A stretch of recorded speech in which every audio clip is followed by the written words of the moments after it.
That's okay. If they can hear, Brendan, they can hear this. This is a very special episode. And why is that? Because this is the episode where you learn about where to get the fun juice from your parents' liquor cabinet. Okay. If any, I want to tell you something. Right. If any children are watching the show, and there better be children watching the show, here's what I want you to do. I'm going to give you my email address. Go into mommy's drawer, look for her purse, pull out the heaviest credit card you can find, and email me the number. So this is and the code on the back. We're back with Kevin Tienken. This is part 2 of the earlier ep, and Nick is just completely hammered right now. I'm having a great time. He's feeling good. He's feeling free. He's getting credit card fraud going. It feels good. If you're 8 and you have questionable morals, email me your parents' financial information. Yeah. Do you think there are any 8-year-olds that subscribe to the Patreon? Like they go to Walmart and they buy a Patreon gift card because they don't have a bank account? That makes sense. Yeah. Hell yeah. Well, I always thought like you could just, if you just find one person that has like multi-millionaire dead parents, they're just like, come on, just give me like $100,000. Yeah. Come on. Be my benefactor. No, because those people are like, I earned my money. Why would I give it to you? True. I'm waiting to find one rich person who's just like, yo, have this. Yeah. Buy all the Nintendo Switches that you want. One rich person that just writes you a blank check and just goes, do what you want to do. Do what you want. You ever think about what the smallest amount of money that would change your life would be? $7,000. Well, like if someone gave me $7,000, I would like breathe so easy. I used to say back when I was like literally, when I was a swindler and a vagrant, I was like, I swear to God, if somebody will just give me $10,000, I will live forever. Dude, my buddy was telling me about something like that where he's like, yeah, I saved up my money and I worked for like 10 years, dude. I saved my money. And then like, I was like, I'll move to LA and like, I'll try to make it. And like, and then the money, like it lasted me for like 2.5 years. And then you show up and they're like, ew, old. Yeah. Well, then should have moved here at 17. I'll tell somebody, and they'll be. I remember this particular person was like, I go, how much did you save up? He goes, $7,000. I go, wait, what? It lasted you for 2.5 years? 2.5 years. Holy yeah. shit, dude. It was insane. I was like, this is the most frugal man alive. I'll tell you what, he's buying double fudge cookies at Food for Less. 100%. Making them last for a week.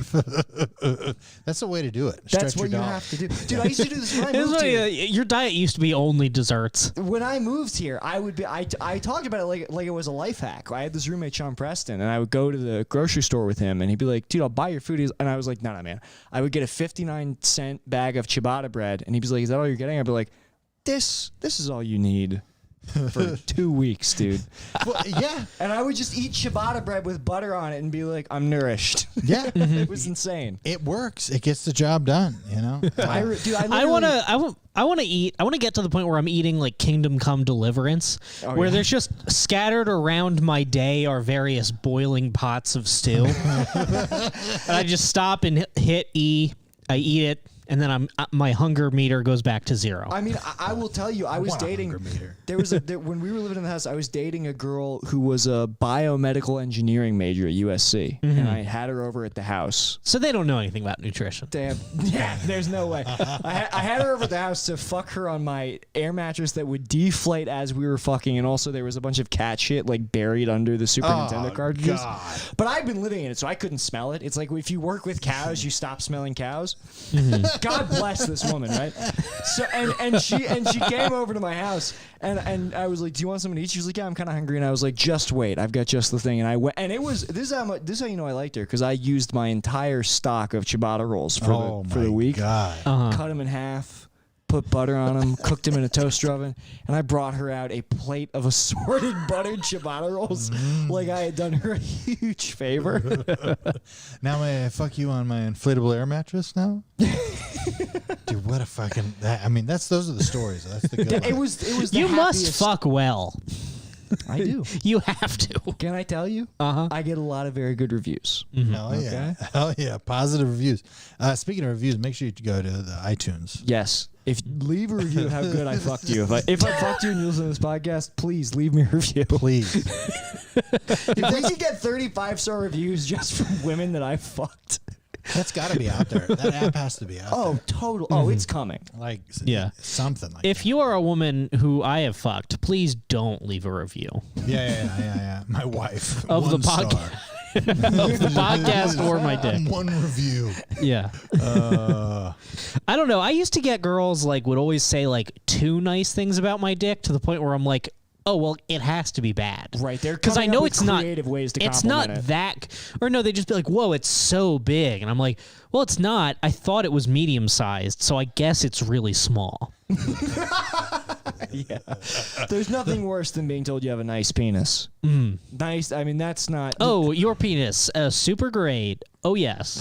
I love the color of it. I've And never seen a penis this hue before. your dick is- Iridescent, I would call it. It's so smooth is what I love about it. Is the like, what about the size? Like, oh, it's smooth though. It's Yeah. So smooth. I had a girl claim at the beginning of a relationship that my dick was smooth, but then as it went along, she was like, "Your dick isn't smooth anymore," which I think means that her pussy did something it's to like, it. bitch, that means that you have a rotten pussy. Yeah. When she, like, I've uric acid. That doesn't described make her- any sense because even when you put rocks in a tumbler, they become more smooth. Yeah. So what the hell was her pussy doing? I It's don't probably know. acidic. She's probably like drinking apple juice and then fucking you and pissing her pants and. Yeah. I don't know. It's astonishing that I didn't get any STDs from that woman. I'll be like Sherlock Holmes on this case. Like, how would a man's penis get rough? Damn, I don't think I've ever been gaslit about my dick before. Yeah. Well, you know. This woman was that no was good. a very unique situation you were in. Yeah. Some nightmares? Some nightmare situation? Oh here? yeah. No, this was in Philly. You know how some people think that it's a smart idea to date another comedian? Yes, I do. Yeah. Let me tell Well, that's you, It enough. blows really. my mind. It is absolutely not a smart idea. No. It's also not a smart idea to date somebody who's 14 years older than you. 14 years older comedian combo. Yeah, that's not no a good. idea. Dude, I was at a show and this comic goes on stage. He goes, "Yeah, I'm in a relationship with my girlfriend. She has chronically dry pussy. Chronically dry pussy." Gets off stage. The girl he's dating goes up and be like, "I didn't realize my dry pussy was gonna be your opener." Was this And, like, our buddy Cole? No. I'll tell you who it is later. But they're totally nice people. Like, it was very unexpected. Of course. But yeah, he would go, "Yeah, your pussy's so dry. How dry is it?" No. And then she went up. It was just like, it was so uncomfortable. It's like, why are you doing Yeah, you this to each can't. other? You should not. And that's happened. That literally every comic couple I've known at some point has done that. Yeah. And you start to think that it's like normal, but it's like actually extremely deranged. It's totally crazy. Yeah. It's weird. Yeah. Well, And it's also, it reveals then how sad open mic comedy is, that you're like commenting on some sort of narrative that's like, if there were actual people in the crowd right now, they have no idea what the They fuck would you're be talking about. completely yeah, confused. you have to dude. know you have to have been doing open mics with these people for 4 years in order to understand how good the set was. Like, yeah. Yeah, You're yeah. Like, Bruce he's dating a comic, Bruce and Kelly. They're a couple. Yeah. And I was Which literally. that appears to be a rare exception. Well, that's what I'm saying, because Well, like every once in a while you get Moshe Kasher and Natasha Leggero, right? You get like a oh, functioning. they're dead. She's gonna kill him. Oh, you think so? Oh, Is that 100%. true? 100%. That's what I think. I think that thing's over. I think it's all a facade. It's a Hollywood relationship. Natasha Leggero's got to be a fucking nightmare to be in a relationship with. I just can't imagine. I think you're right. She's too much. Too Also, much. Moshe Kasher's a gay man. But also imagine being like, I want to break up with this bitch, but otherwise I won't have a special because we have to do them together. Right, Yeah, that's right. it's Holy shit. nightmare. But, Yeah. like Bruce. Can I you imagine remember- doing a comedy special with your wife? How cucked. Terrible. No thanks. Yeah. Well, you know who the good comedy couple is? Tom Segura and Christina Christina Lady. Pajitsky. Just Yeah, two yeah, separate great headliners who Yeah. Sorry, Kevin, we cut you off. I think. But No, I was just saying, because I had that rule. It was like, don't date a comic. Like, and when you, having been married to your wife for many years, you're like, I can't date any of these women. if I have anything, it's like it's what I feel is a great representation of what a good relationship should look like. And I mean, it's literally the last thing I'm proud of is my relationship with my wife. Everything else is gone. But like I remember just like being like, oh no, why are you dating? Like, and then they were so happy. Like, and I just felt like a bad guy after a while. Like, right. Yeah, I guess they're really happy. And like, I love both of them equally. And so it's like, why can't Kevin, you can't condone their happiness because you have this stupid idea of how comics shouldn't date each other. And I was like, it's fine. And so they have my blessing. But now. they shouldn't, because when it ends, you have to move to Los Angeles. Yes. Right. Yeah. In my experience. Well, that is the fucked up thing is when you're friends with a couple and they break up, you got to pick a side. You know, I hate that shit. Yeah, well, it's usually pretty easy. I mean, what I try to do is like I try to understand that like a relationship can be bad and both people in it can like you're different. You know what I mean? Like you're showing the other person sides of yourself that is pretty exclusive to that relationship, and you cannot have animosity towards the less preferred party. But you're right, you do have to pick one. But I always just side with the guy.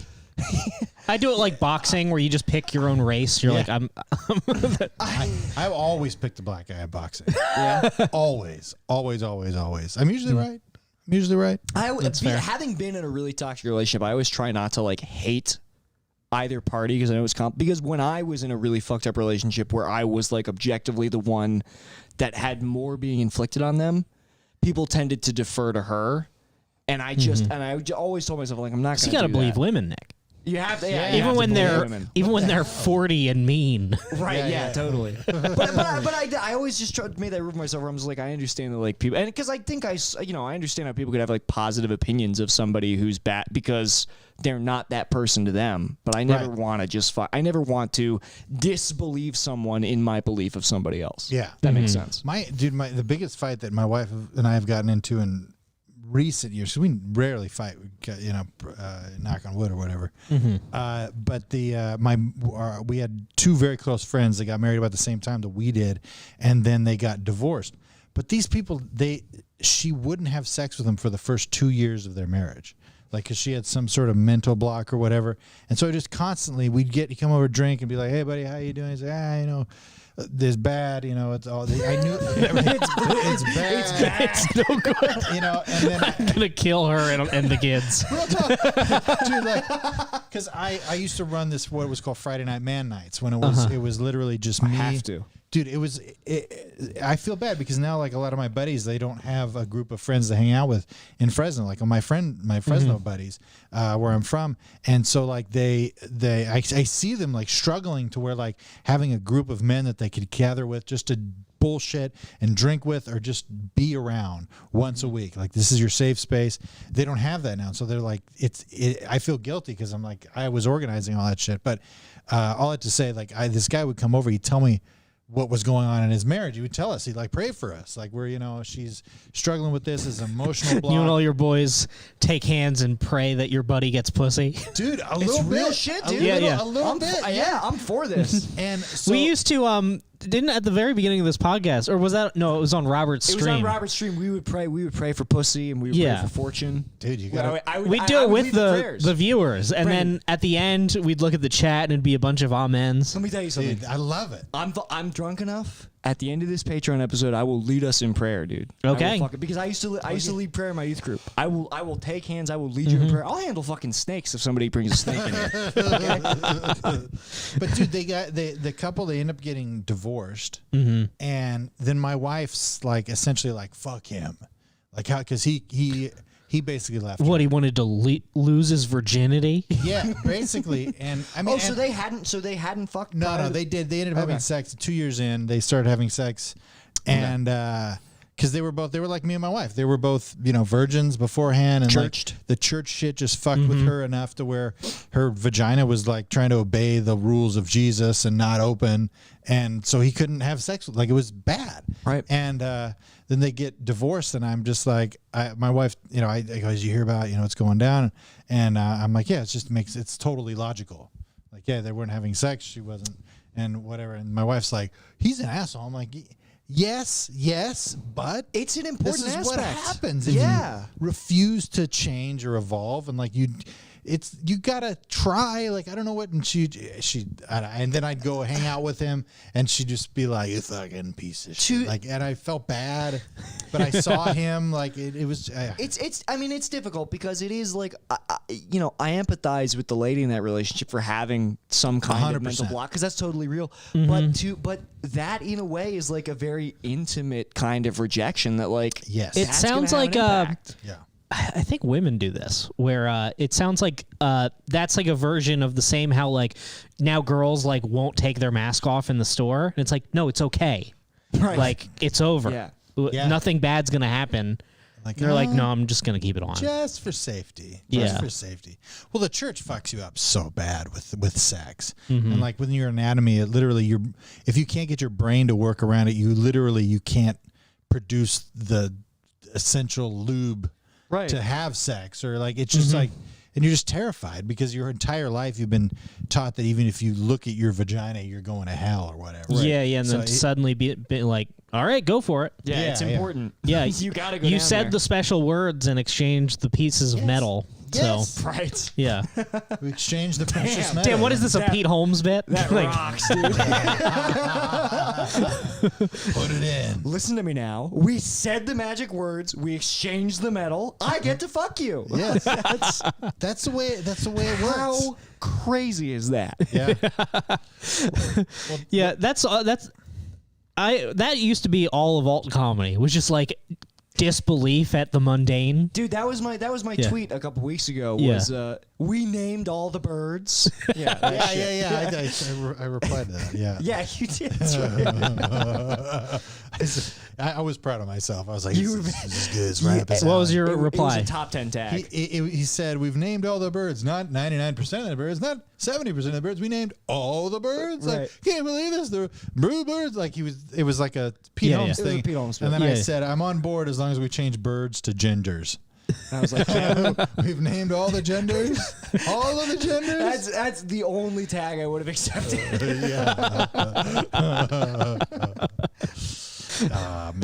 But you're right. It does fuck you. I mean, I remember like because I was.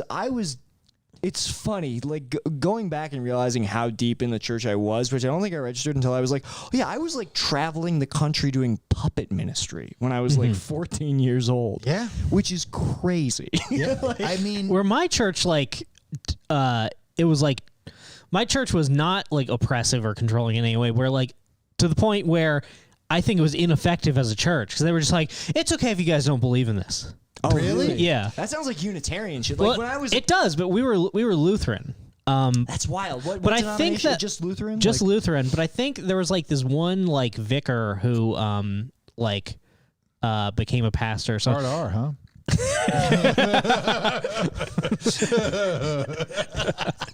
Dude, I'll never forget. Yeah. Like, I'm so proud of myself right now. But yeah, I think that she was kind of like new agey and stuff. well, So they'd just be like, yeah, church, eat your Pop Tart. It's okay if you don't believe in God. oh damn, dude. Yeah. I was so into. I would like That's like the ultimate marketing for church. Mm-hmm. Like, just get your fireproof card. Just say Jesus. Just say it. I mean, who fucking cares if you believe? Yeah. Just say it. Just like Trinity, yeah, God, Father, Holy Spirit. Yeah, I'm a sinner, and He's gonna forgive me for my sins. It could be bullshit, guys. It could totally be bullshit. Yeah. But come forward. I feel like, have you been to like, have you, when's the last time you've been to church? It's been like 9 years. 9 years. Yeah. When I started doing stand up, I stopped going to church. It's about right. Yeah. But my girlfriend goes to a church and I go, and I like it enough. Yeah. It's not my style of church. What style is it? It's like contemporary. Okay. And it's like kind of like hip. It's like hipster church. Yeah. Where That's the church I went to. okay. Yeah. But they're so like hip that they're like they're basically like the pastor is like almost apologizing for making it about Jesus. And it's Oh my like, God. no, we're at church. Like he's like, we're church for people who are convinced church is irrelevant. Maybe you think church sucks and it's gay. Like, maybe you think church is for fucking losers. Come in here. It's like, it's okay. Like we came to church. Like we like church. we're here at church, dude. It's like it's church for people. It's church for the people who didn't come. Yeah. Right. Where it's like you're not going to convince those people. Yeah. Guys, come on now. Come on down. We're going to play Fortnite in the name of Jesus tonight. And, it just looks for sure. Sure. I mean, it's a made up story. Sure. Mm-hmm. Sure. It's all bullshit. Yeah. Noah's Ark. We got proof of that shit. I get it. I get it, y'all. But, come on, put some money in the tin, eat the cracker, drink the juice, folks. Come on now. Yeah, dude, I was super involved in my, I was so involved in church that I actually alienated a couple of my friends because I would go to youth group every Sunday. We would have like these Christian rock bands come through, people who were not a big deal. Like the Daniel Powder Band was a big one, like very big Christian, like regional Christian rock band would like hang out with our youth group.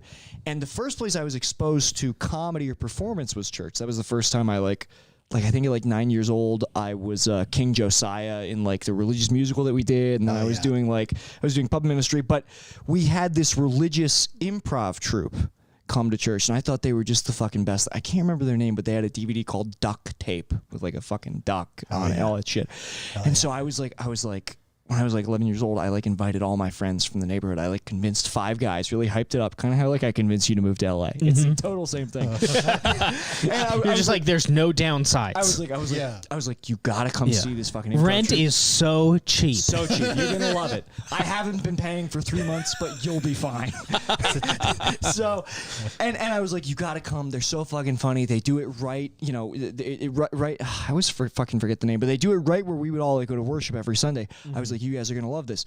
And so I bring 7 of my fucking friends to see this entirely scripture-based improv group, and they take a break 30 minutes in. They go get there's some food and shit out there, and I watch all 7 of my friends booking it, fucking booking, and I'm like, guys, wait, where are you going? You don't like this? How old were you?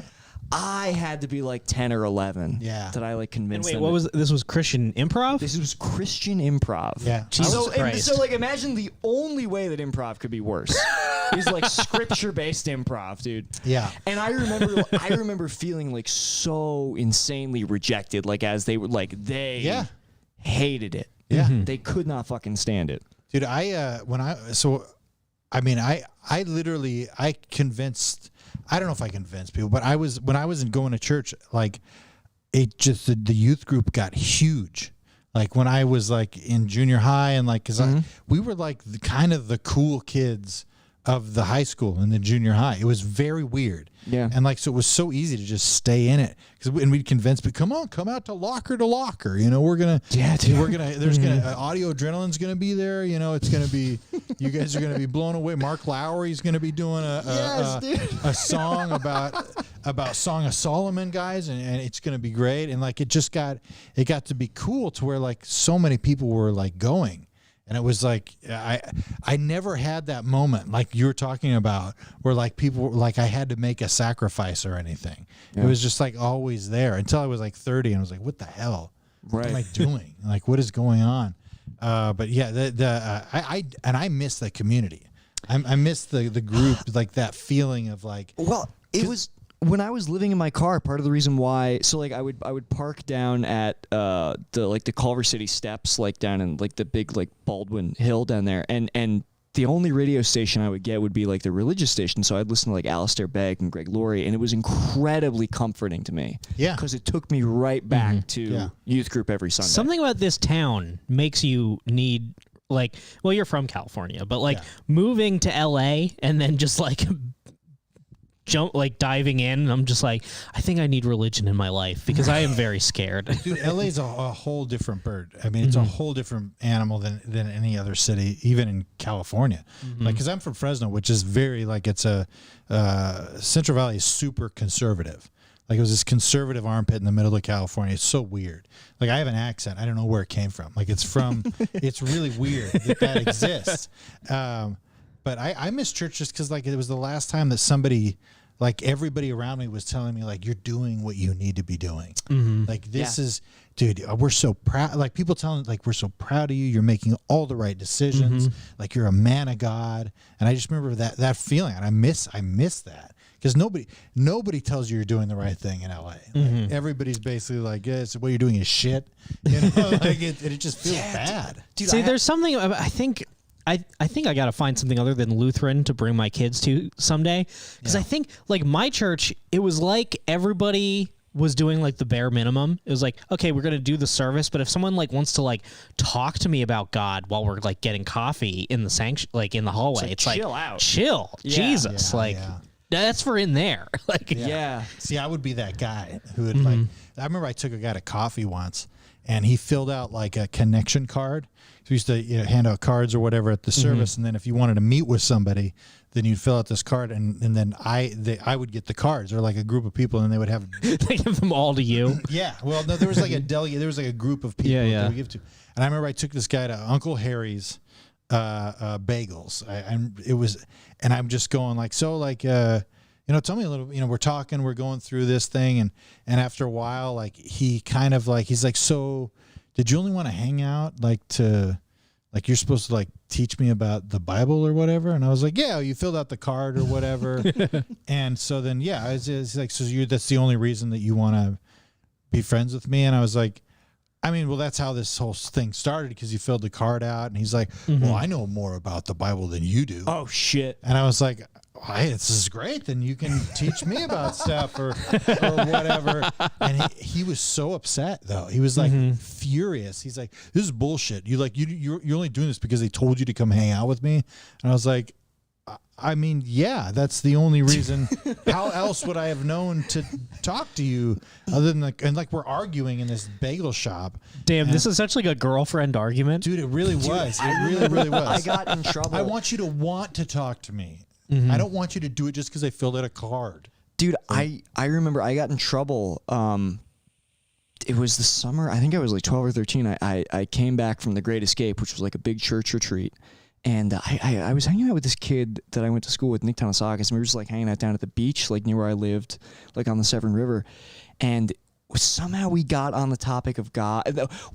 Somehow we got on the topic of like God's love and God's power. And I just like full on like autistic started like spewing like the story of like Shadrach, Meshach, and Abednego to him in the fiery furnaces. And like in a way where like I was like cornering him and like making You were him passionate. Damn, I was super passionate. My brain just suddenly remembered all the lyrics to the fucking Cool in the Furnace musical. That's right. Yes, absolutely. I don't remember that one. It's like Shadrach, Meshach, Abednego lived in Judah a long time ago. Okay, yeah. They had funny Yes, names, but they didn't. No, some I don't remember. And so, But then everybody walks into like just like a big cardboard box with like streamers coming off of it. Yeah. Did you guys ever do the what was it called? It was like a Scared Straight thing where kids died. It's a stage performance and the kids died, and they one of them like goes to heaven and the other ones go to hell. that rocks. Yeah. Yeah, And mine then- were all just like musicals based off of like Bible stories, but this sounds sick. Dude, so then the kid that's a Christian or whatever, he's talking to God and he's just like, why didn't you ever share the gospel with your friends? And he's like just racked with guilt. And then it cuts to another scene of his friends just like being burned alive in hell. And dude, it was like It's a fucking good ass movie, and dude. then it was a live stage No, I know, performance. So like How are you doing cuts? it was like fade to like Right. dead Yeah. lights, like go Yeah, fade to black. But it was like when you said the cardboard with the thing, like the pretend flames. Yeah. That like I was just like, oh yeah, I forgot about that. Yeah, shit. such shitty production value. Yeah, dude. but dude, Except I remember we kids always came had forward though. They were Yeah. like, I want, please let me go to heaven. This is bad. Dude, I remember at our church, like when they would do the nativity play every year, everyone wanted to be in the camel suit. It was like, oh, I want to be in the camel so bad. Yeah, they had dude. like a camel suit with like two people in it. Dude, I would put on 30 to 45 minute puppet ministry shows like 25 weeks out of the year at my Presbyterian church, and which was You did voices and stuff. did voices, did everything. Now some puppet ministry shows we lip synced to pre-recorded audio, but a lot of them it was actually us. We had like the fucking in-sync mics on. You're wearing a black turtleneck. Yes, for real. And it was some of the hardest shit because we had to, in these puppet shows, so basically we had like the stage was like these like tiered pieces of like PVC pipe with like black cloth draped over them. And so you had to switch back and forth between like the background, which was like way up here, and the foreground. And you had to be in charge of like 5 different puppets. And we would take take this shit on the road. We would go down to Georgia. We would go to North Carolina. We would like compete in puppet ministry competitions. And it was it was some of the hardest performance I've ever done in my life for nothing. Yeah, well, but in the moment, it feels so rewarding. It was insane, dude. It's crazy. It's funny because it's like it was something that I kind of forgotten about until I started like reflecting on it, where I'm like, that was crazy that I did that. It's crazy that was a skill that I had to like, you know, be a competent puppeteer and like lip sync with the audio or with my actual voice. Yeah. And it's crazy that I did it for like fucking 4 or 5 years. Well, dude, I like I said, and also that's the most experience you've had like on the road. That is the no, completely true. Yeah. Completely true. Yeah, because you remember like us listening to podcasts in like 2012, being like, "Man, I can't wait to go on the road." And it's like I did. We were sleeping in fucking hotels and shit, like we were like touring comics. And what's crazy, I think like Artie Lang was there. It was just like crashing. Dude, I'm making the puppets shoot fake heroin. Yeah, dude.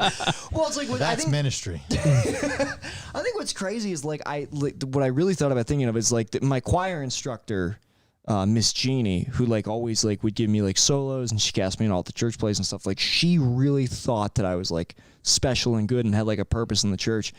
And I've constantly thought about like, what if she found this podcast? What would she think, dude?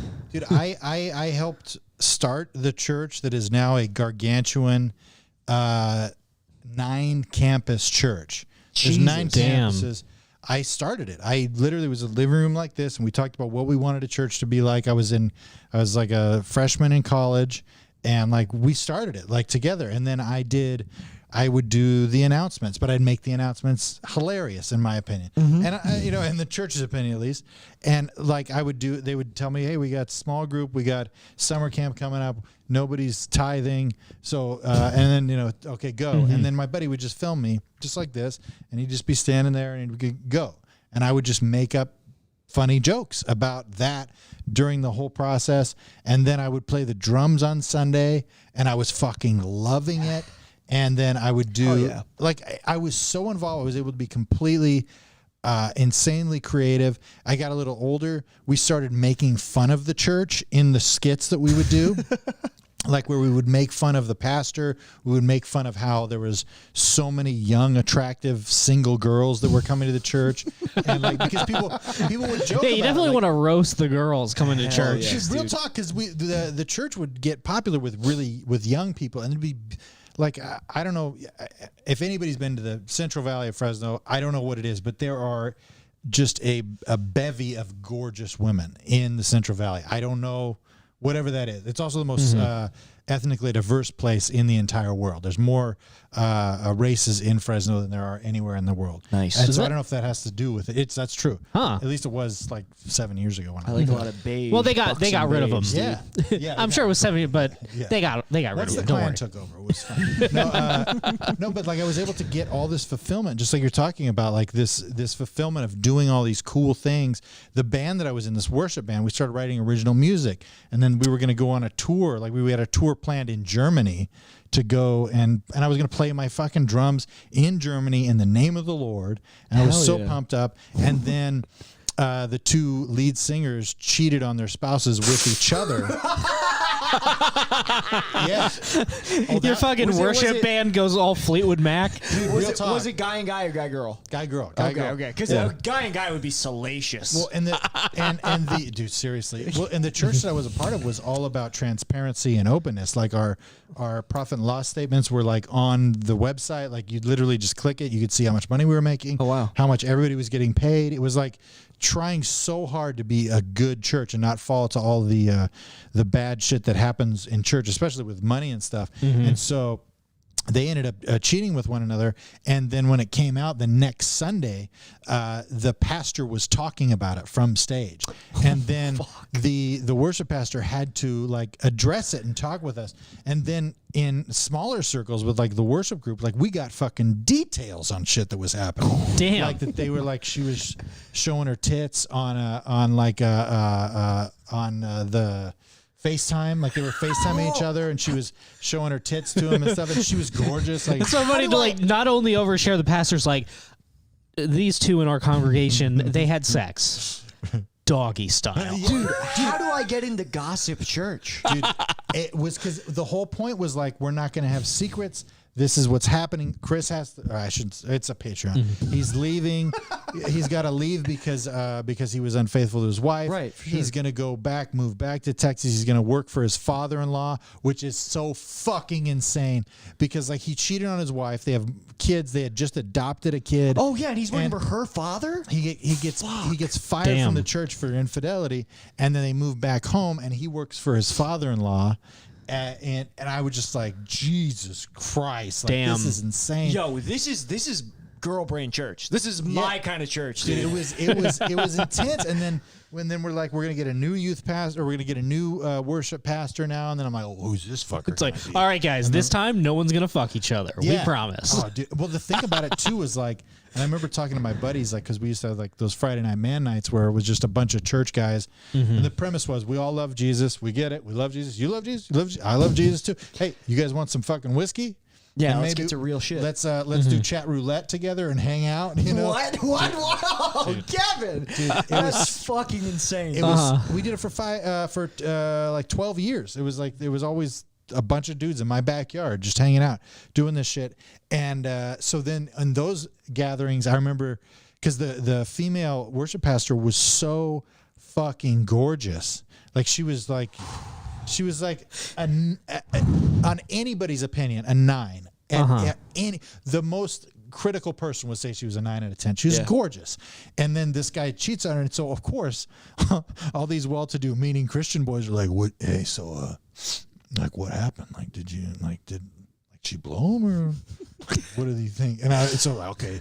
And I was like, oh, well, first it started on FaceTime, you know, she's showing her tits. And like, everybody's like leaning in, like grabbing more whiskey, like drinking, like in the name of God, Just you know? a bunch of group coveting. Yes, dude, 100%. Damn, that sounds covetous as hell. That sounds. Can I tell you something though? That sounds sick, dude. Dude, it was great. But I mean, locker room talk with all your Christian bros. Oh, my this God, sounds. dude. I'm telling fucking, you, it was the best. This is why we got to start a church. Absolutely. Yeah. Well, I'm designated You've started locker a room church. dog. Help us. We'll start another one. Oh, dude, you gotta really believe. You know, you gotta really. I do believe. You gotta. I have genuinely. I am 100% convinced that I could have For a Saturday we do successful bagels cult. and coveting. Yeah. Come on, bagels and covet. We'll get some. Bring your pictures. Anybody got pictures of your neighbor's wife? We just have PowerPoint and we're throwing up fully clothed women and we're all like, nice. Yeah.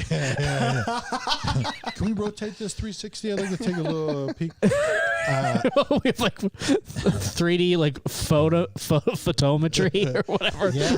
So we have 3D scans of everyone's wives. Dude, yeah, this is her. She's reciting the entire first chapter of Romans. But take a look at those tits, guys. I mean, are you seeing those things? Like, dude. Damn. How'd you just started a horny church? Well, everybody's horny at church. Yeah. You have to acknowledge it. That's dude. true. I was very horny at church. I remember when my my middle school crush joined our church. That was huge. Dude, I can tell you, I literally remember like sucking on the nipple of the chick that The puppet. No, that would be sick, dude. That'd be sick if the puppets were anatomically correct, right under the fucking puppet clothes. Or they just catch you're sucking your own dick with the puppet. You're like bottomless in a black turtleneck. I'm like, look, you guys had to foresee that this would happen. Cut to a week later, you in front of the entire church. I've sinned. I've sinned, y'all. I met Samantha. She sucked my dick. I feel bad. No, but straight up in the holy grounds, which used to be, I think, the original church building before they built the bigger church. But the holy grounds was a coffee house. It was the building that my grandparents got married in. We had a holy grounds. Yeah, coffee dude. place. Yeah, Holy Grounds is sick, dude. And so, but in the back room of the Holy Grounds, I was literally just like sucking on the nipples of this girl who was a grade above me in 8th grade. We were both in the same musical together, and that was where we had the. It was completely sacrilegious, dude. Dude, this is the worst story ever. You just reminded me of this fucking story. So when I was like a junior in high school, I was a band president. I was Sinner Snare, folks. All right, I was Sinner Snare, and I was the marching band president. And and I'm really like heavily involved in church. And I started telling a joke about this, but a little bit, but I won't. Anyway, like everybody knows Mike can stand up. Anyway, so we're in Phoenix where there's a color guard winter drum competition, and this girl that I had a crush on for a long time, who was way overdeveloped. For it was just how insane. great is that when that happens, dude? It was insane. And I remember we were. How awesome are the hormones in milk, Kevin? Oh God, God! I was like, thank you, Tyson Chicken. Thank you for what you've done to this beautiful woman. Do you remember when like it was like rare that a girl had boobs? Yeah. Oh yeah. Like that one year where you were like, oh, this is the girl who has boobs in my class. There were so many girls in 7th grade. There were 3 of them. They weren't even attractive, but they had tits. They were the most coveted for the dance. Absolutely. For the spring dance. Yes. You have to jump on that. Fucking perverts just following our anatomy, you know. It's absolutely you can't help it. So I remember we're alone in a hotel room, and we start making out, and I'm already feeling like the guilt of like it's the Holy Spirit speaking to me right now, telling me this is wrong, and like we're making out, and she's gorgeous. I'm touching her boobs, and I was blown away. Like it was literally. It was like a dream. Like I don't know. You guys remember like the first time you were like, made out or felt up a girl or whatever. And but I remember we're in the heat of like making out, and she whispers my youth pastor's name in my ear, and I was like, "What?" And she goes, and then she goes, "Do you think that this is wrong? Like, is this a sin? Is this wrong?" And I was like, "Well." I'll use my biblical knowledge. Like it was like I was like half and half. I was like, I'll be a good guy, but a piece of shit. And then I was like, well, biblically, you lawyer her into fucking you. Yeah. Well, basically, I was like, I have no intentions of having sex with you, so I think we're okay. Right. Which I knew was bullshit because it's biblically it's a brain thing. You know, it has nothing to do with the physical act. That's why all these fuckers were like, you were so Jesus is cool with coveting her. Yeah, yeah. Well, you're lusting after somebody that's not your wife. But I remember telling her, I was like, yeah, I have no intention. So we kept making out, and it was the first time anybody ever had like touched my dick, and I was fucking floored. Like I was so excited.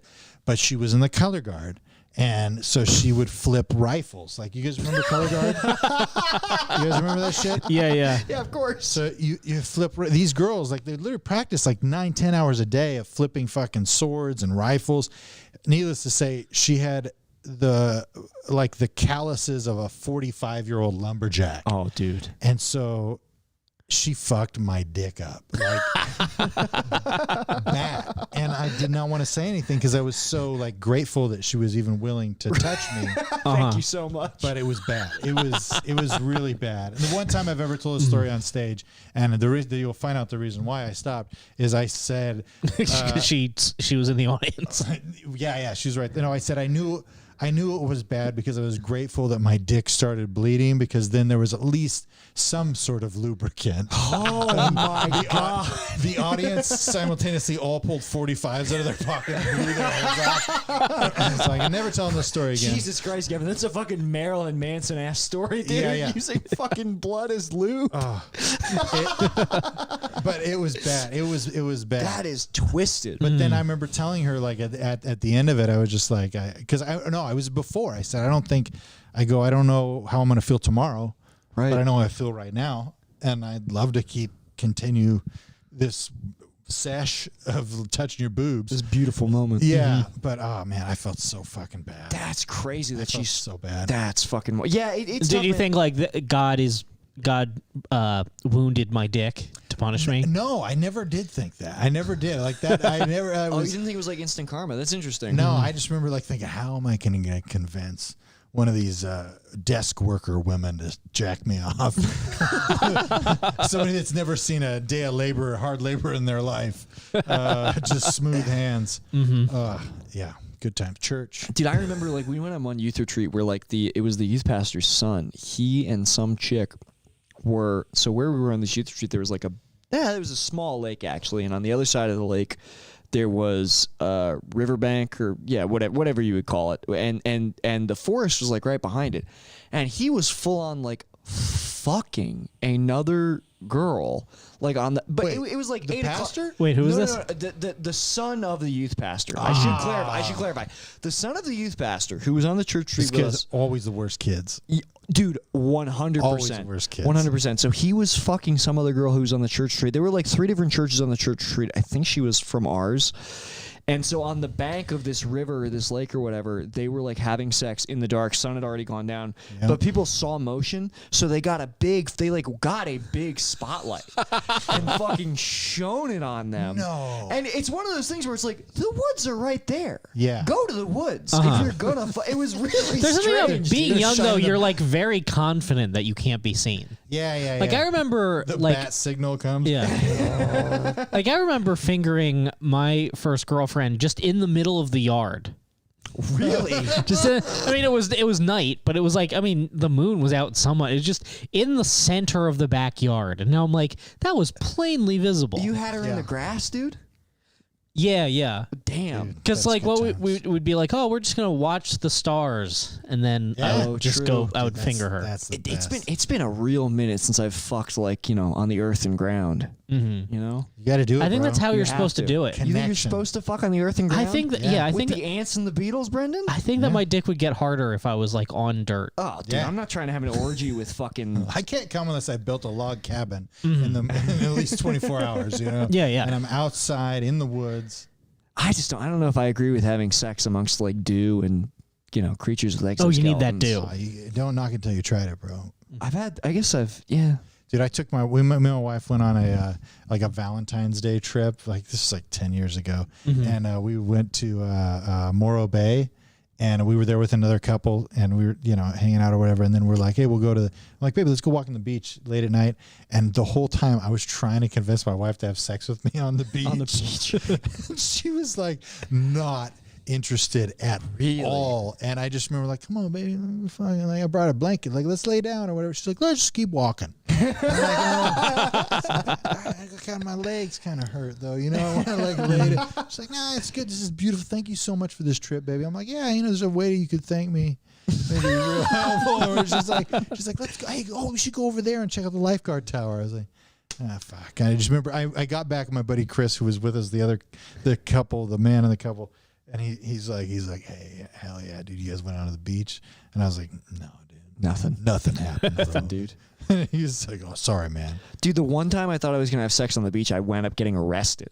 Really? Yeah, because it was senior week, Ocean City, and we convinced it was me. It was this chick that I had a huge crush on, and because I had a huge crush on her, she was wearing a dress, so I held all her weed in my pocket.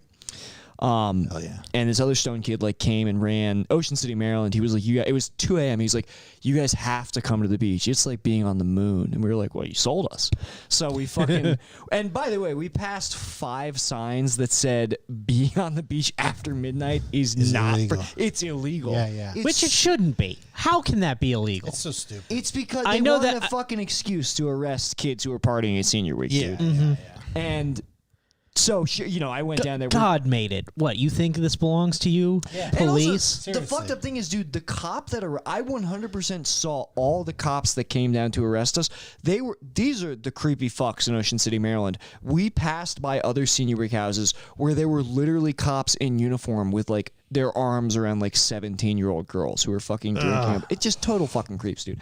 So I thought I was gonna go down, get stoned, have sex on the beach, 17, be sick, and then of course before you know it, there's fucking flashlights in our face. Fuck. And I have a pocket full of weed.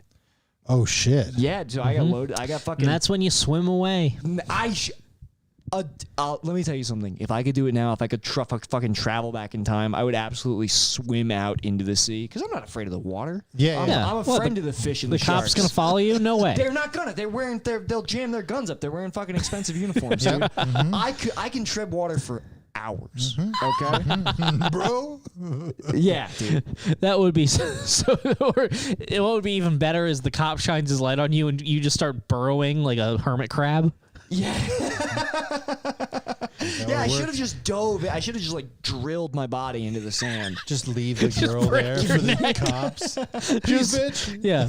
Well, what's funny You is dive in like Scrooge McDuck, but you just break your neck. bleed out.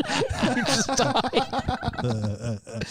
That's what I'm gonna. I've never been arrested, but if I ever do, I'm gonna kill myself before they can take me in. It's for a busted taillight. Yeah.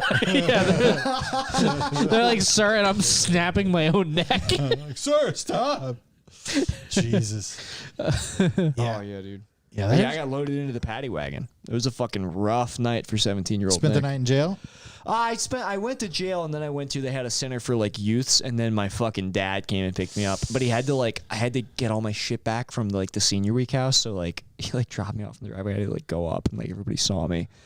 I had to fucking get all my shit and get in the car. It was so bad. That's brutal. What's fucked up is like there were a bunch of like Irish chicks, because like in Ocean City, Maryland, there were a bunch of like Irish chicks for some reason who like worked there in the summer. Mm-hmm. And so I told the cops that I didn't want to sell out the chick who gave me the weed, and there were a bunch of Irish girls at the party smoking weed. So I was like, yeah, I'm just holding this for like this Irish chick. Yeah. And he was like, okay.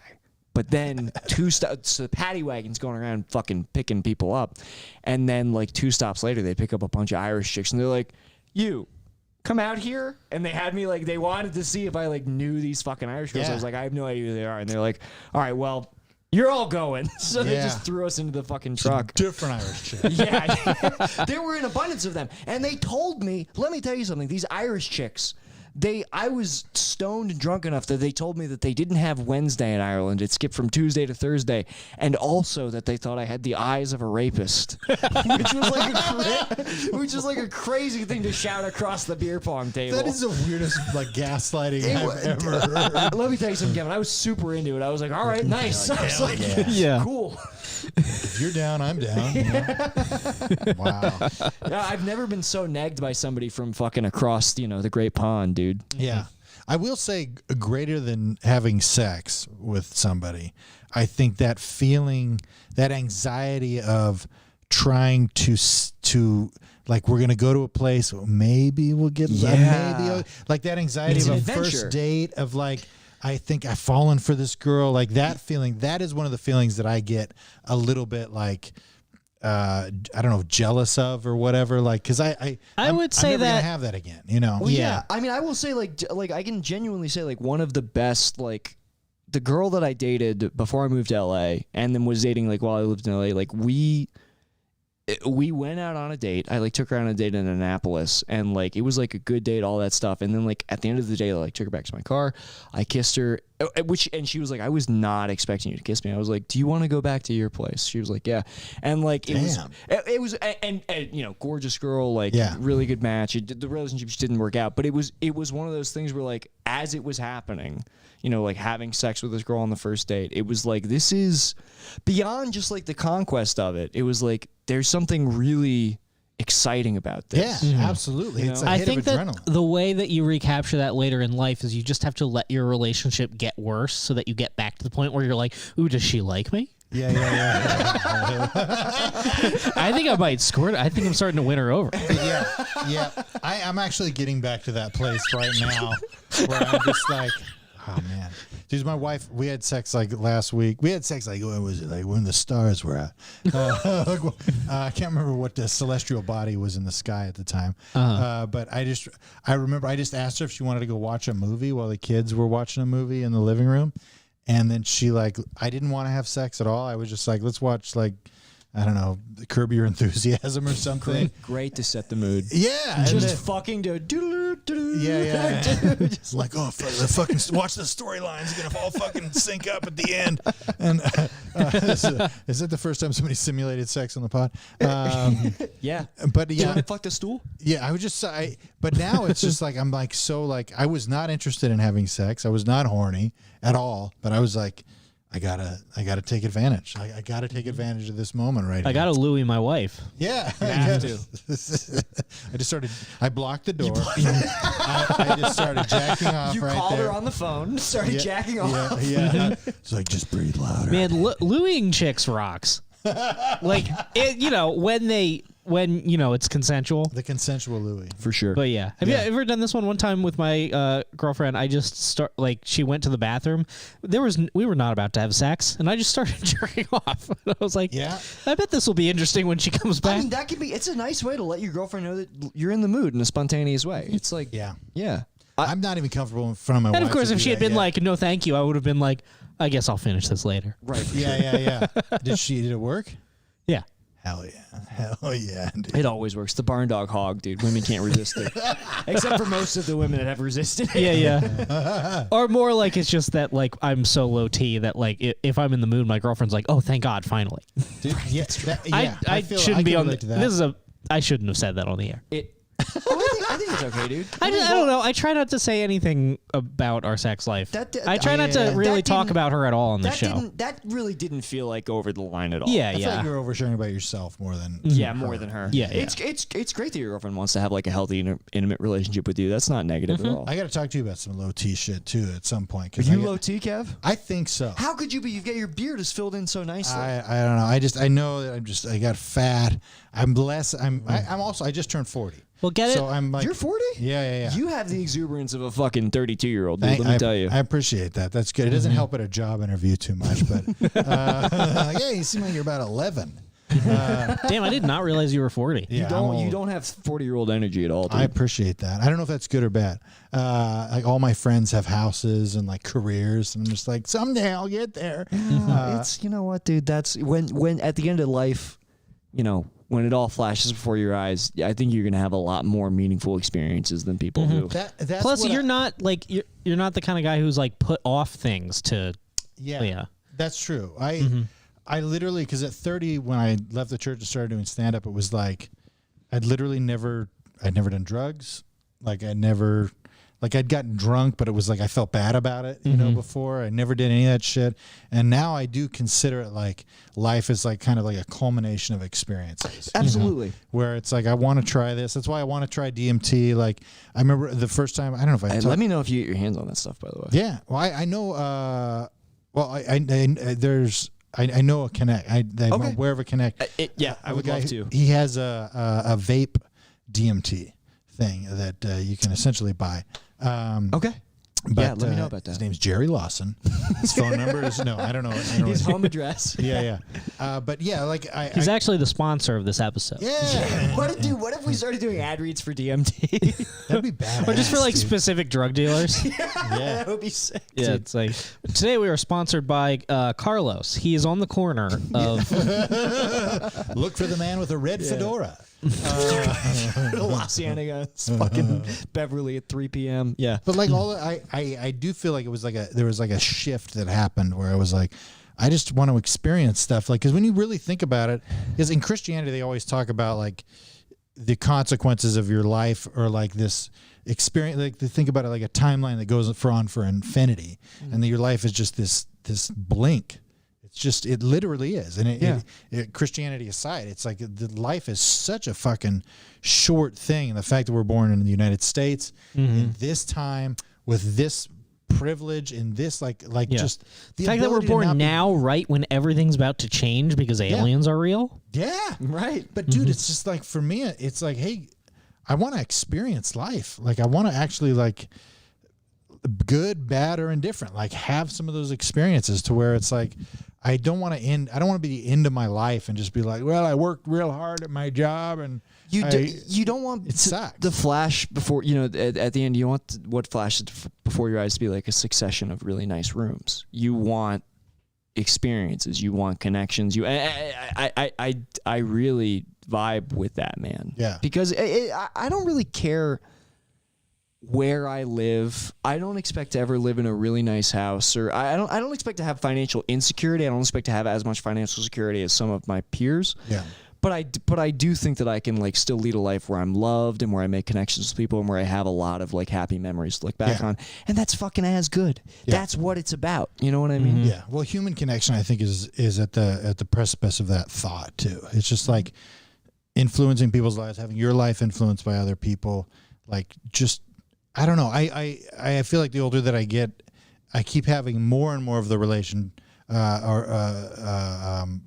to the idea that everybody feels the way you feel. Like everybody feels exactly the way you feel, regardless of race, gender, religion, all that shit. The anxiety, the feeling of like nobody likes me, like the longing for connection, all that shit. It's like it's the universal thing. And if you never acknowledge it, and if you never seek it out or are vulnerable enough to somebody that they feel comfortable that they can give that back to you, you never experience that shit, you know? I think so many people are just so closed off trying to be like a vision of what they think they're supposed to be that they never like express their vulnerabilities to their closest friends to where they can be like, I feel that too, you know, and it's okay. You know, and I think that's the real key to life. No, man, you're absolutely right. Dude, how awesome is Kevin Tienken, dude? How fucking great is Kevin Tienken? I'm so thrilled to be here on Brain Jail. Dude, hey, let's start crying, you know? Do you guys want to know something really awesome? There's like 3 dead bugs in my whiskey, and I have not stopped drinking. No, do you see them? Seriously? Holy shit, yes. How did they get there? They flew in there. Yeah, some gnats just flew over and the fumes got them. I've known that they've been in there for the past 80 minutes. They've been in there since the regular episode. It's fine. They're totally sterilized at this point. We are. You know what? Let me tell you something, dude. Swallow those bugs. We're all part of the same Swallow vibration. Chug it. No, I can't. If I chug this, all right. You know what? You really want me to chug it? Chug it. Here, before you do that, here, I'll do one last. And then we'll chug together. I have a tough time with this whiskey. It's really strong. Eat the bugs. No, you can't chug it yet. We got to cheers. He's already doing it. He ate the bugs. Hell yeah. Did you chug it? I think I'm gonna throw up. Is it gone? No, there's a little bit in there. Do you want it? No. I was gonna clink and chug with you. No, Kevin. I'll clink with you, but I wanted to get over with. Did you eat the bugs? Yeah. Oh no, I didn't think I did, but I totally did. Look, they're gone. No specs. I can't believe I bullied you into eating bugs. Oh, dude, you can tell me to do whatever, dude. Let me tell you something. If you tell me that you're Alistair Begg or Greg Laurie or whoever runs the Kingdom Man show on the Christian radio in Los Angeles, I will do whatever you say. You know what I learned about Kingdom Men? They keep their women in line. 100%. Can't have an uppity woman, dude. That's not. They won't let you into the kingdom if you have a woman with opinions. That's right.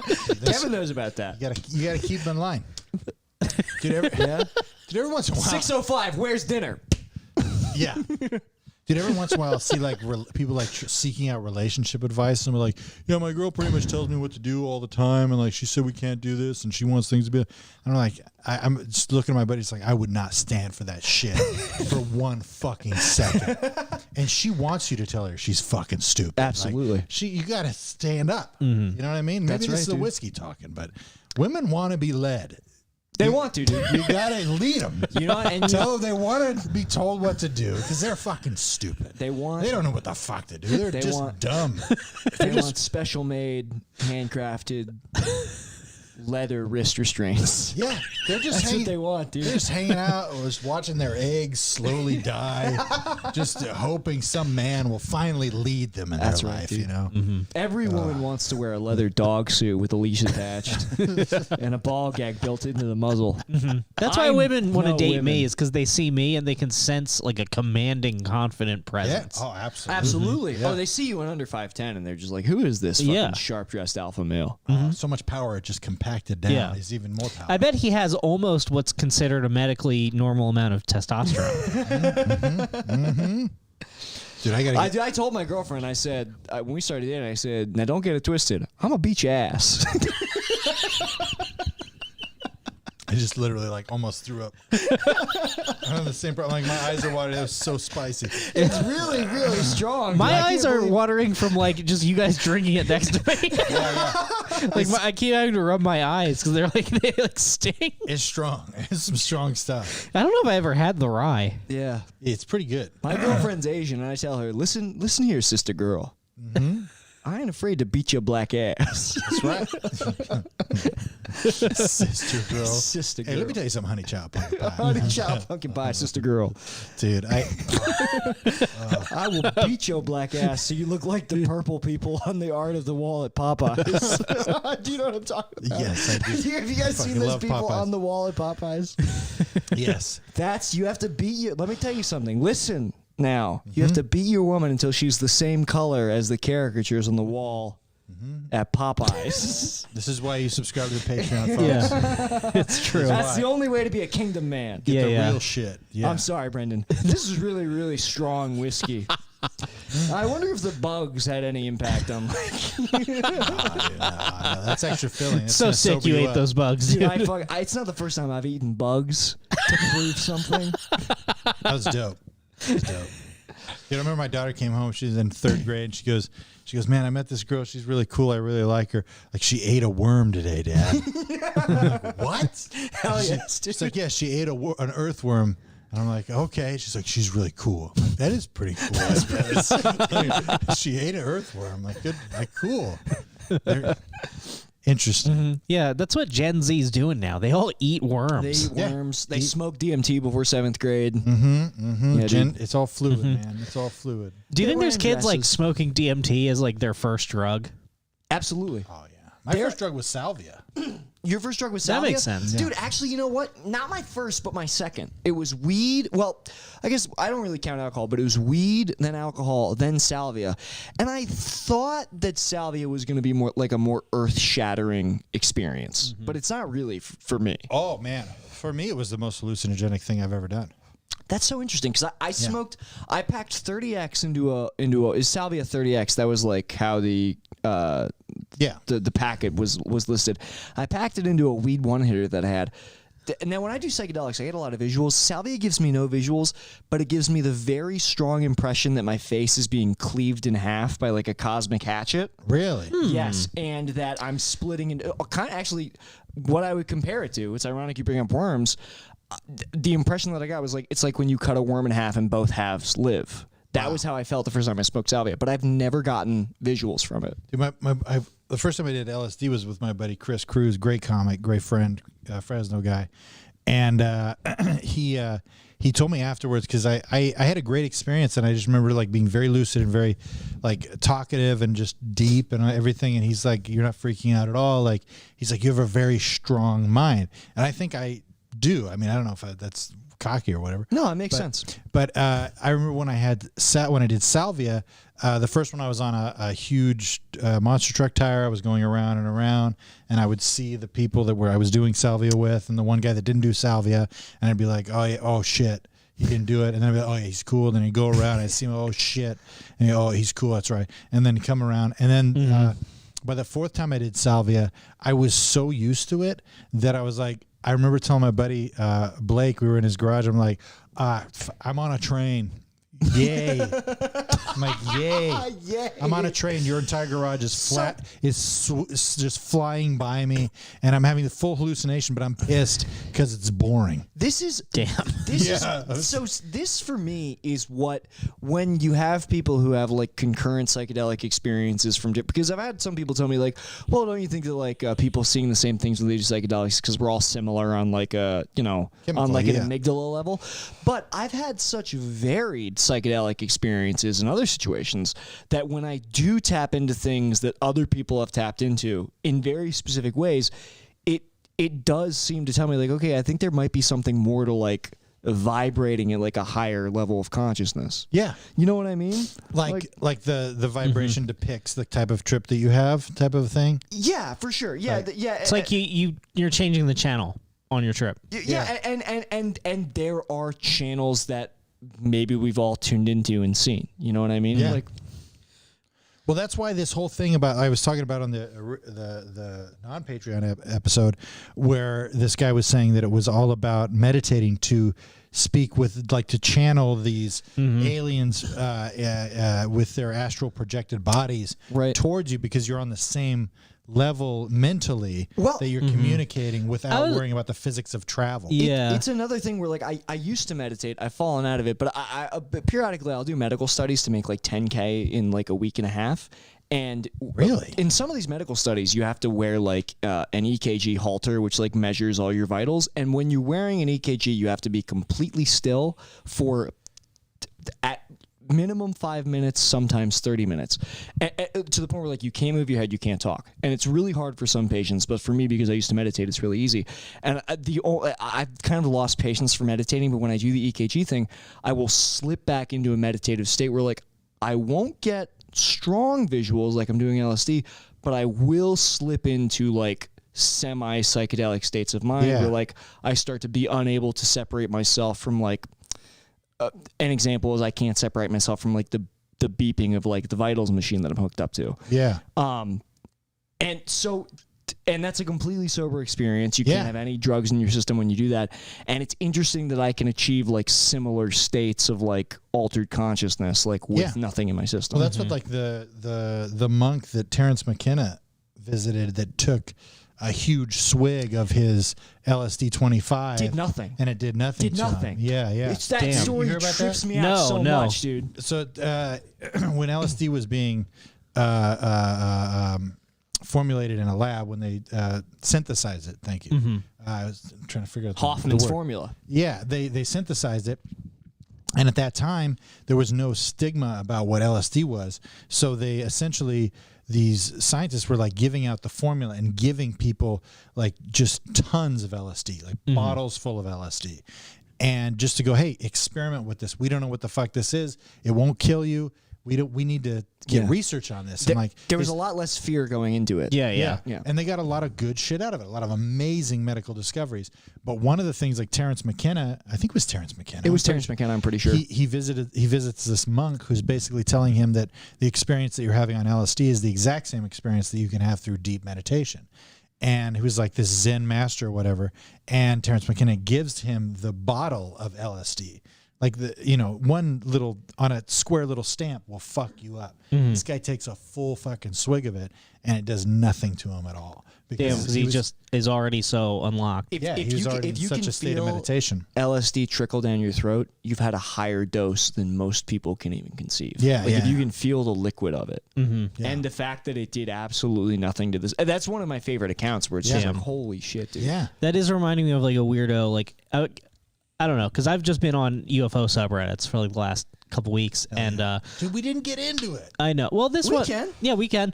How long can you hang out, Kevin? Forever. I got nothing. Hell yeah. I have no job. Yeah. My job is to watch my kids. My wife is eternally happy with me because she's, I don't know, delusional or something. It's insane. I literally can.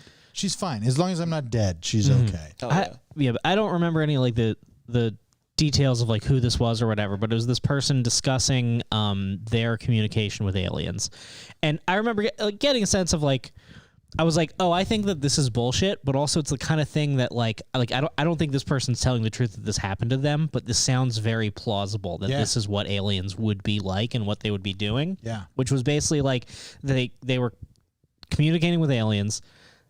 The aliens aren't from another planet, they're from another dimension, and they've come here, and you can communicate with them either by tripping or by like the aliens prefer that you get there by meditating. Yeah. But you can get there by tripping. And that what the aliens are here to do is they've been working since the 40s trying to repair the souls of the people who died in the nuclear bombs. Really? Yeah. Oh, that's like Twin Peaks. Yeah, it did remind me of Twin Peaks. I didn't get that subtext out of Twin Peaks. Have you seen the new season? Yes. Explicitly with the bomb, with like the Trinity nuclear test and the creatures coming out of the nuclear explosion. Yeah, except I gotta watch that again because I totally missed that. Oh, episode 8, it literally shows the nuclear Trinity test, and that tears a hole in our reality that brings in like Bob and Jowday and all those spirits. Holy shit! Yeah. Okay, I gotta watch that again. Yeah, but I was just like, oh man, how fucked would you be if your soul is fucked from a nuclear bomb and now it has to get fixed before you can even go into the afterlife? Yeah, that's brutal. It's funny, man. Not to draw it completely from me, but it's crazy how much that resonated with me. Where it's like, oh yeah, that was like it was the ultimate act of evil, and it's because we literally messed with like molecular reality to bring pain to innocent people. Yeah. You know. Does David Lynch do drugs? He does transcendental meditation. He's very into it. I think he's got to have done. He has done drugs. I don't think he's like a big like evangelist for drugs, but he's really into transcendental meditation. He's really productive. That makes sense. Yeah, he is for like a drug guy. Yeah, I don't know. Yeah, but he's also very old for someone who smokes that many cigarettes. Yeah.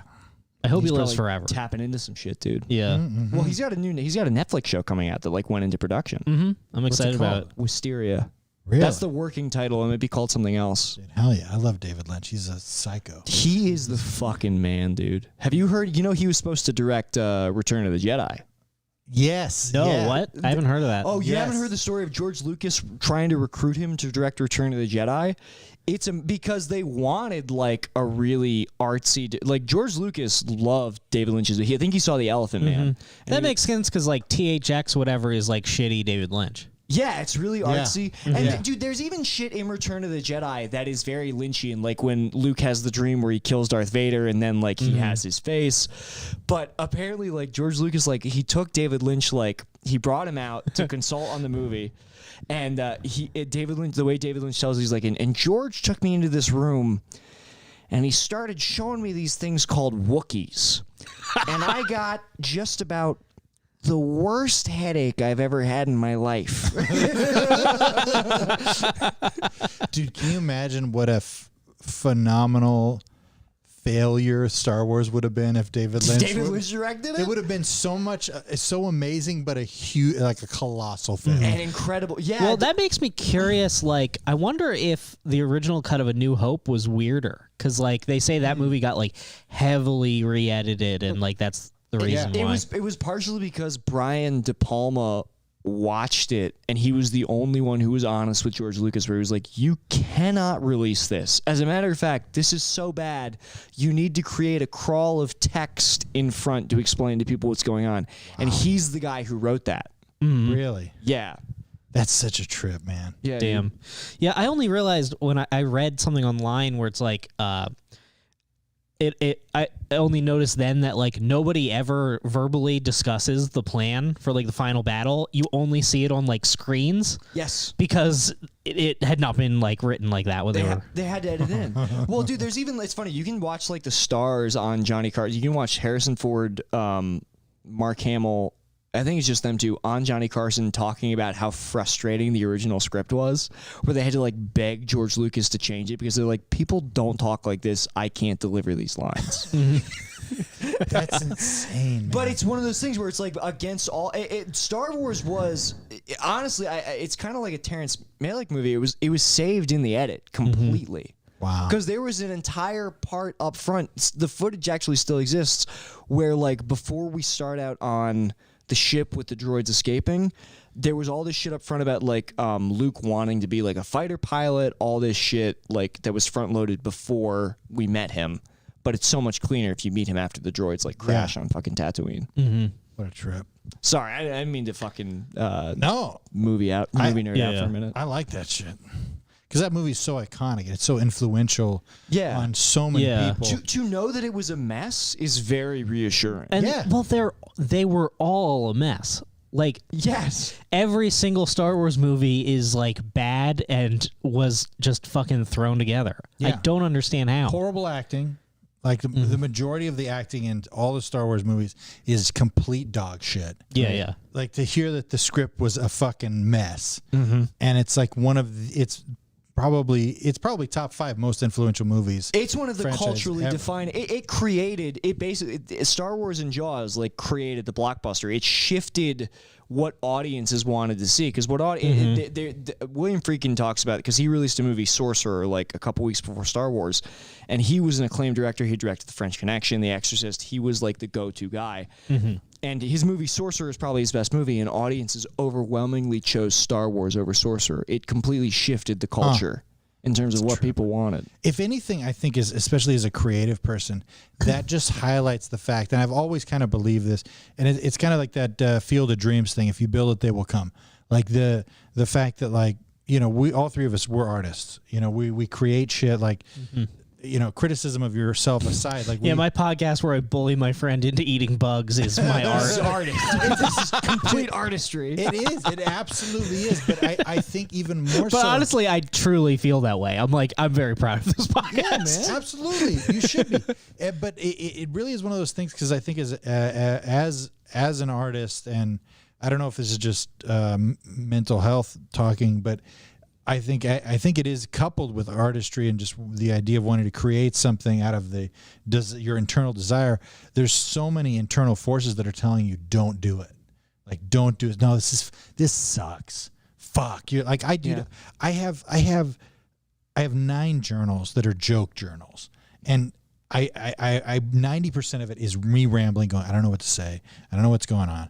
I got to say something. But is something funny in here? It's like, and just the whole time just talking shit to myself. But like examples like Star Wars, like you're talking about, it's just like, just fucking do it.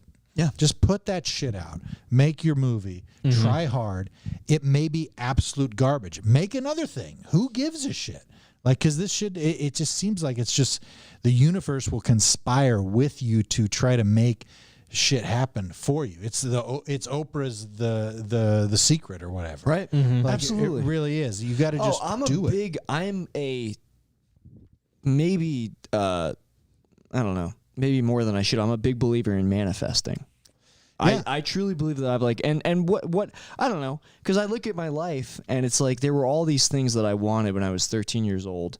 And it's not like I'm in an incredible position, but I've like achieved all these things that I thought were cool. I'm friends with people that I looked up to. I've done things that if you told me when I was 17 I'd done them, my mind would have been blown. You'd feel like that's a cool dude. That's cool. And I know that I've done it because I told myself I was going to do it and I believed I was going to do it. Yeah. And I manifested in some way. And what's the alternative? Not doing, you the know what alternative I mean? is not you're not cool anymore. Like the alternative is like you don't try, so then you don't fail. So now you're still cool as a guy who never fucking tried. Exactly. Like fuck that guy. You're a could have been guy. Yes, I fuck totally that could guy. have. Yeah. Because that I think that like desire to like want to be cool, like, oh, I'm not gonna make this because if I try to do this thing or if I say this thing on stage or whatever you're doing, you paint this thing or whatever. Oh yeah, a comedy in particular, this is like death for, and it weirdly is like a trait I see in successful people. Yeah. Yeah. Well, like Bizarrely. right now, I think the big antithesis to comedy, to the creative process of trying to be funny, is this fear of canceling. Like this fear of like, oh, I can't say this because I'll get canceled and all this and stuff. And I think like, yes, it's a thing that can happen. But I think more than anything, I think most comedians and creative people will use this idea that they could get canceled. They manifest it in a way to reward themselves and pat themselves on the back for doing nothing at all. Absolutely. Yeah. They're like, I didn't do anything, so I'm a good guy. Like you could have tried. Also, Could've like tried. at my level, like I've had that fear, but it's like, oh, well, I can't get what canceled actually means to me is just that like the cool kids at the open mic won't like me, which they already don't. So fuck them. It's been really rewarding to start a podcast and like find an audience and outside of the industry, like an audience that's been more lucrative to us than any amount of like of the traditional path to stand up has ever been, right? And just be like, we're already doing what would happen if we got kicked out of the industry. So who gives a fuck about the industry? Right. You know what I mean? We should keep doing the thing that we think is actually good. Hollywood's dead. Like Hollywood's It's dead. complete, dude. It's completely dead. It's completely dead. The only reason that I want like that kind of success anymore is just because like I would love to make a TV show to do it. Like like if you gave me money to make a TV show and then no one but me ever saw it, I would be like, great, sick. Yeah. Like that's what I want. But you know what? You can literally facilitate that. I mean, I look at Gillian Keeves as a great example. Gillian Keeves, if you watch the shit that Shane Gillis and McKeever are making every week, it's hilarious. It's stronger than I would say the fucking first season of Key and Peele. It deserves to be on Comedy Central, but it actually has a fucking larger audience on YouTube than if it was on cable television. That's what I'm saying. And that to me is so fucking cool, dude. Yeah. Yeah.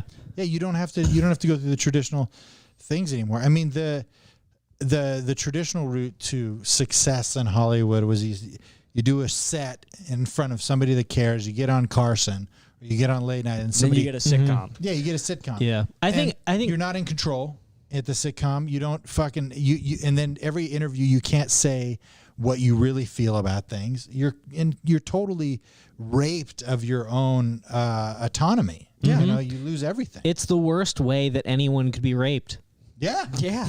Yes, that's what we've been trying to say. Is traditional rape isn't that bad. Yeah. Industry rape is the real problem. That's Yeah. the real problem. Patreon. Which is sometimes literal rape.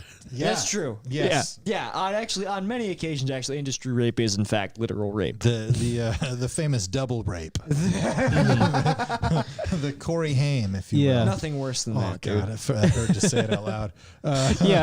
Yeah, someone who sucks Harvey Weinstein's dick, and then they read the script of the movie he gets them. They're like, this? For this? This is why? This is bad. Crash. You're the star of Crash. Did you guys ever see that movie, Crash? Yeah, I watched Crash. Not the race Crash. The one that was about the people that got off on car crashes. Oh, that movie's great. That movie's so fucked. That's a David Cronenberg movie. I love 1996 Crash. The 2004 Crash is not my fucking thing. That movie's cringe. That movie's but the 1996 Crash is so fucked. It's so fucking weird. Here's what's great about it. That movie is David Cronenberg basically like. It's like he did Videodrome, he did Denver, he did like these movies where he was really like, how fucking weird can I get? And then he put out Crash, and everybody was like, that is too fucking weird for us. Dude, I went to the theater on the day that was released with a press thing because I was part of the movie club for our high school. Oh, dude. And I was a Christian boy, a good Christian boy, and watched that and had to write a review for the school paper on that movie as a Christian. He literally makes the wounds that they suffer like look vaginal and like, dude, and that's a great James Spader role. Crash, that James Spader's the lead guy in that. Yeah, no, he did. I mean, it's good acting. You don't like it. I'm sorry. I might be too. You might. I really love Crash. I feel like you might not like it. I didn't like it. I did not like it. I love Crash. I think it's Cronenberg's best movie. It was definitely like an art piece. Without a doubt. Like it was like an artistic, like this is unusual and weird. But when I was 16 and sitting next to Billy Lee, who was in charge of the newspaper, and we're watching this, I'm just like, my mom would be so disappointed. So bummed out that I'm watching people fucking get off on car crashes. Yeah, and it was like the first time like I'd seen like porn shit, like titties in a regular movie because I was there for the school paper. So weird. Yeah, dude, that movie, it's a real exploration of like the depths that people will go to like pursue their particular depravity. Yeah, to come, dude. Yeah, dude. Yeah. All right, Kevin gives it a thumbs down. I give it a Roger Ebert thumbs up. Crash. I think I'll a give more it a thumbs up to watch it. Watch that shit. I think a more harrowing and realistic example of how far someone will go to like live their fetish is it should be a movie about a guy becoming a Hollywood director. Harvey Weinstein just like filling girls' pussies with fucking soil and planting a seed and just being like, I'm gonna stay there. When this sprouts a plant, I'm gonna jack off into it. I just came into the plant. Hey, that's it. What? Completely innocent. Dude, that has to be like some sort of like the production company card that they show before the movie. Like it's Harvey Weinstein coming into a plant. Yeah, it's like the Weinstein production. Or what's Adam Sandler's production company where Happy Madison? Yeah, Happy Madison, where like it zooms out and there's like a man there. Oh yeah, that's right. I'm about to come. But he has his dick like over his shoulder. Yeah. It's funny. While we're on the, Brendan, have you seen Existence? No. It's similar to The Matrix. It's a Cronenberg movie. It's another VR movie about people who like, but it's this weird alternate future where like VR machines are these biological devices. They look like organs that like have these weird fleshy. What is this again? Existence. It's a Cronenberg. It was kind of a Cronenberg like return to form where he's like, I'm gonna do body horror again, but the budget isn't quite there. But it's one of the most interesting takes on like VR and alternate realities that I've seen. I've never seen it. I gotta check that out. It's really, really interesting. Is it pretty horny? It's pretty horny, dude. All of his movies are very tied into like body horror horniness. I mean, fucking in Videodrome, like James Woods grows a vagina in his chest. Yeah. Yeah. What a weird choice, man. Yeah, and in Naked Lunch, they're gay, which is just as wild out there. Completely. I mean, that's like from Fetish. another planet, dude. Yeah. That's total fetish. Oh man. I really I like him because it's funny. Like, and then in like the 2004 on, he just did like psychological dramas. Like he completely moved away from the body horror genre. Yeah. Like Eastern Promises, Dangerous Method. It's like they're just like very like grounded movies. Yeah. Mm-hmm. It was no Hunger Games. But it was pretty good. True. You're right, Kevin. Sorry, guys. I drank 3 Brugs. I'm pretty. I love it. Feeling free. So you guys are getting back into stand up?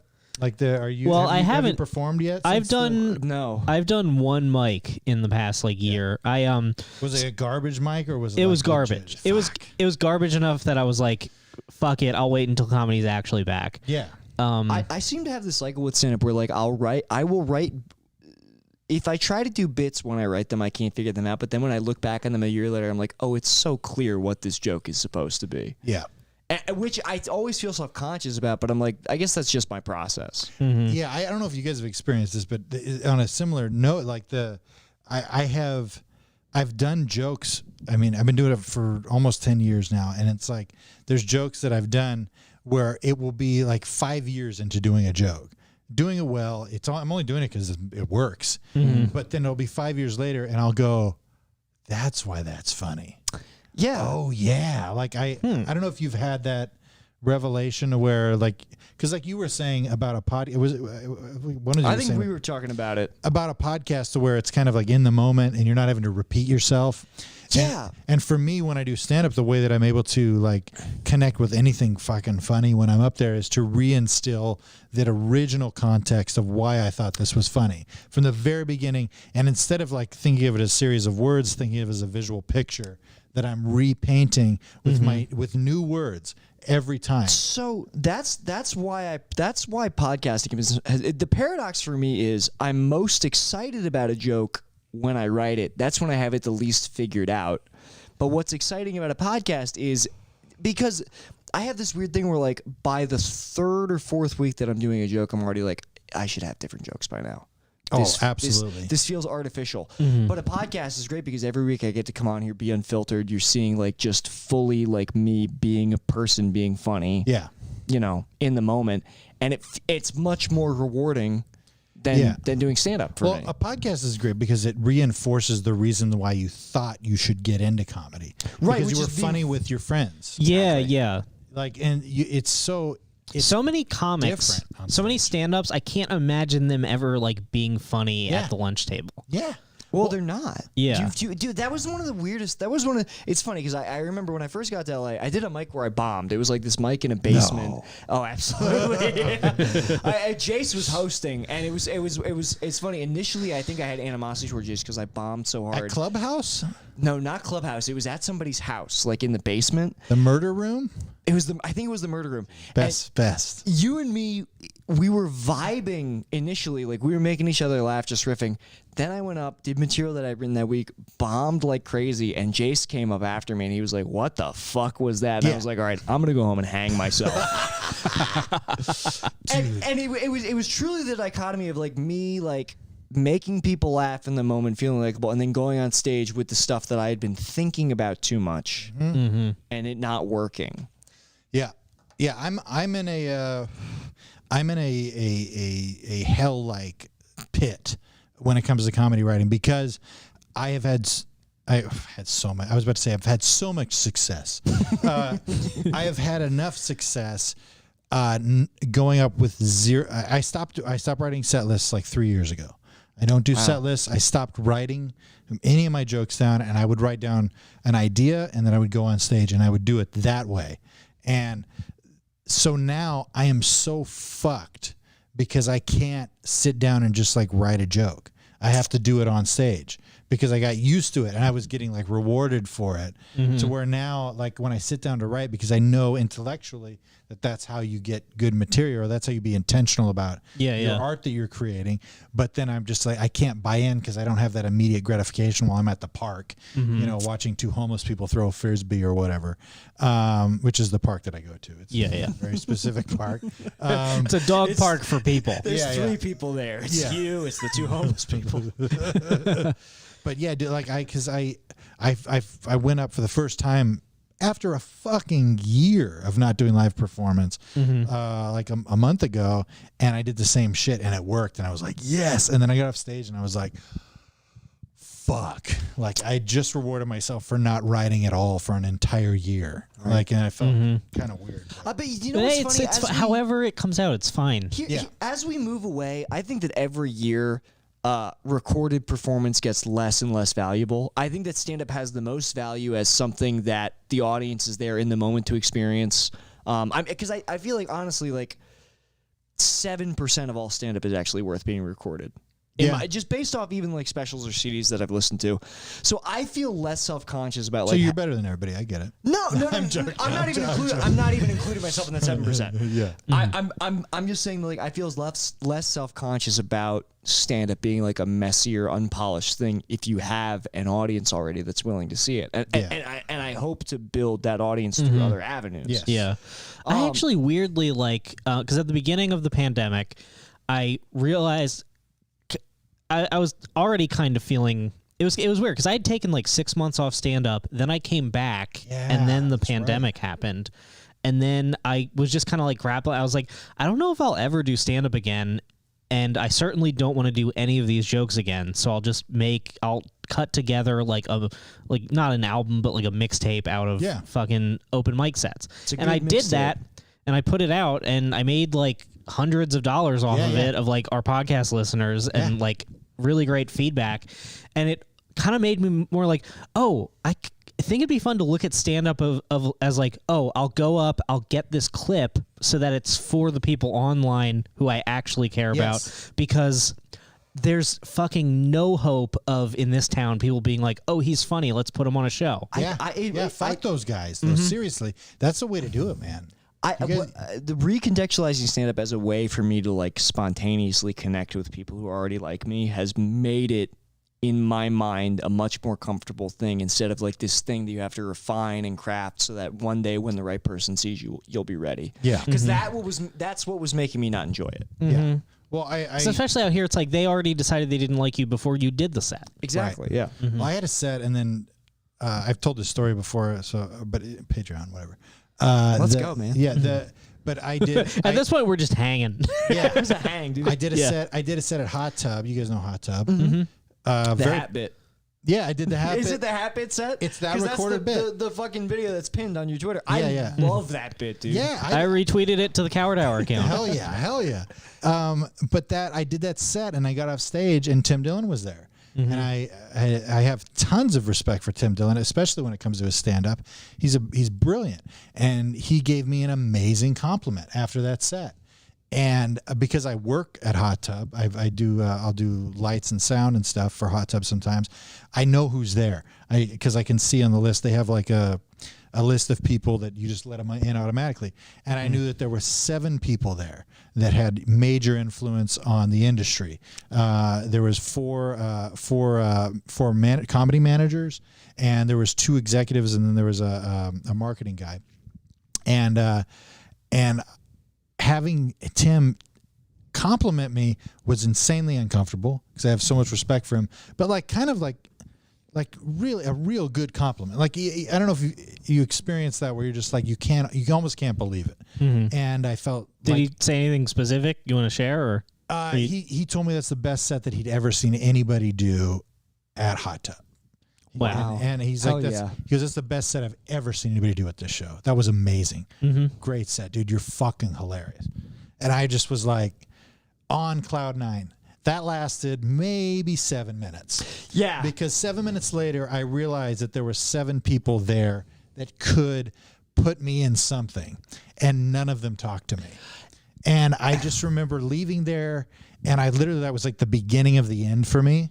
Because I was like, I just did the best I could possibly do in front of people at a high-profile thing. Yes, and nobody gave a fuck about me. Do you know what's funny, man? I had the exact same experience at the Virgil, where I was on a show, and because of the way they were breaking it up, I got put in like a very tough position where I was like the one white guy on the show, and they're like, "We're gonna put you between Sam J and Tiffany Haddish because the way the host put it was like, because you're different than them." That's what a wow.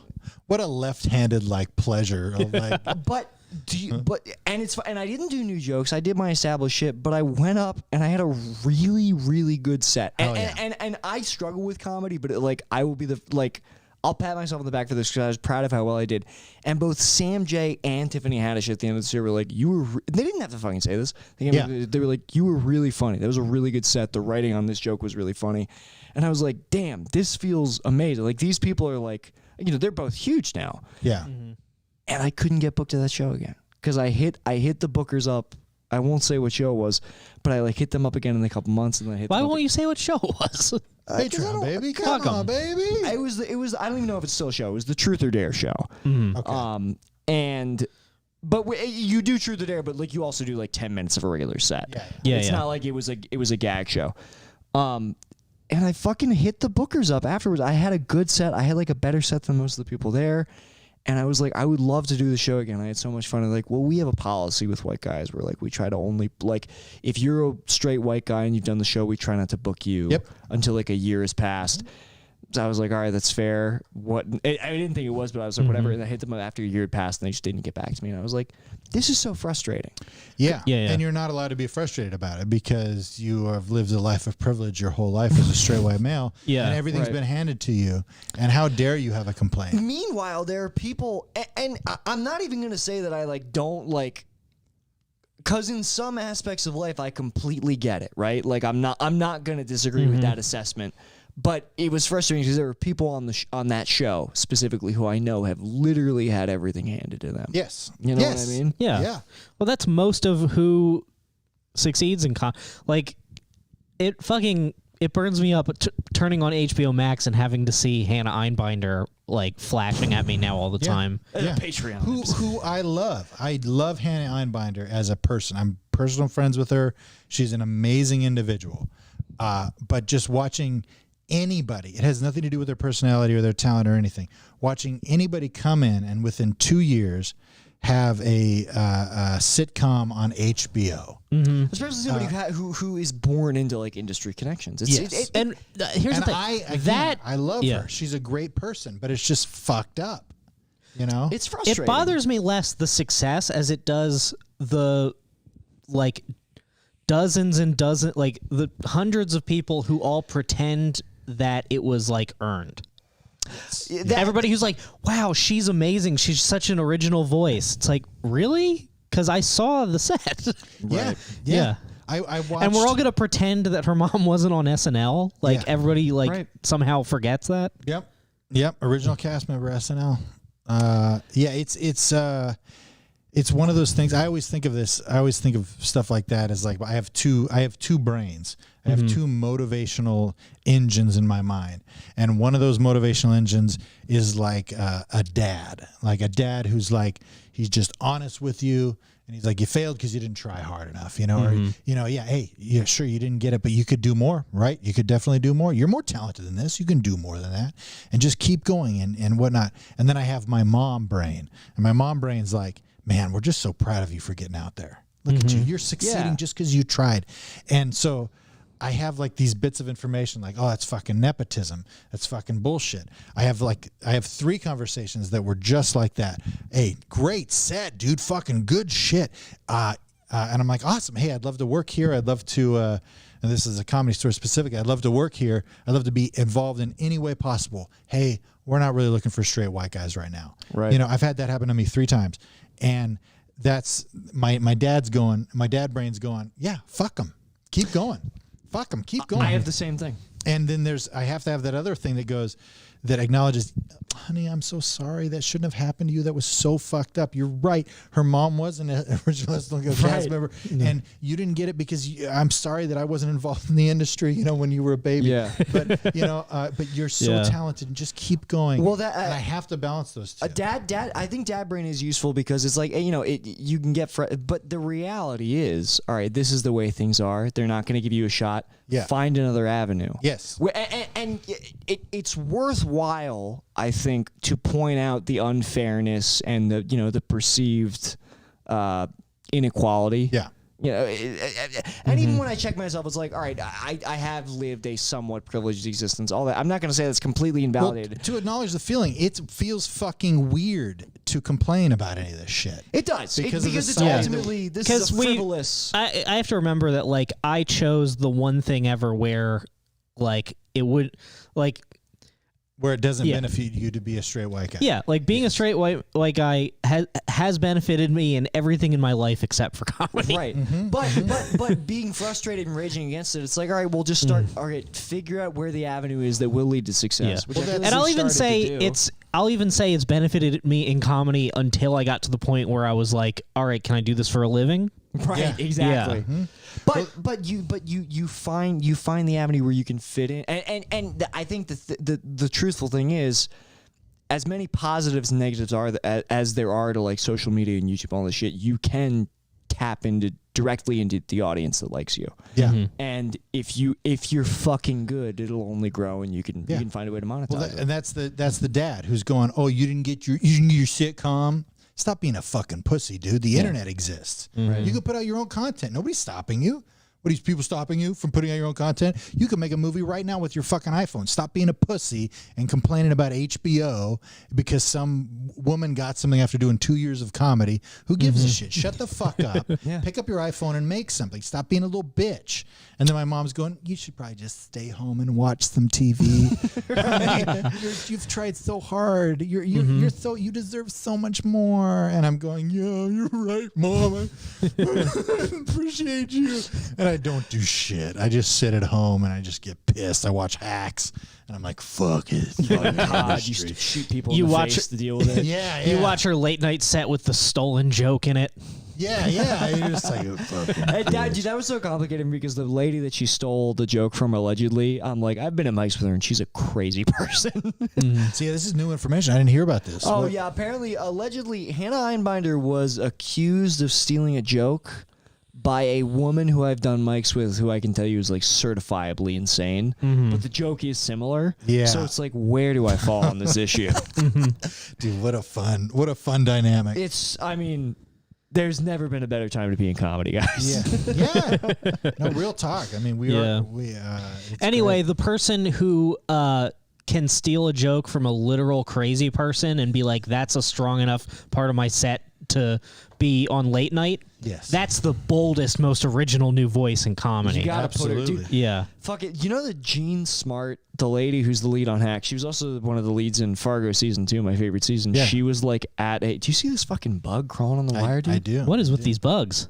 You know what? They love whiskey like me. I'll eat these fucking bugs. Can you give it to me? Give me that bug. Put it on my finger.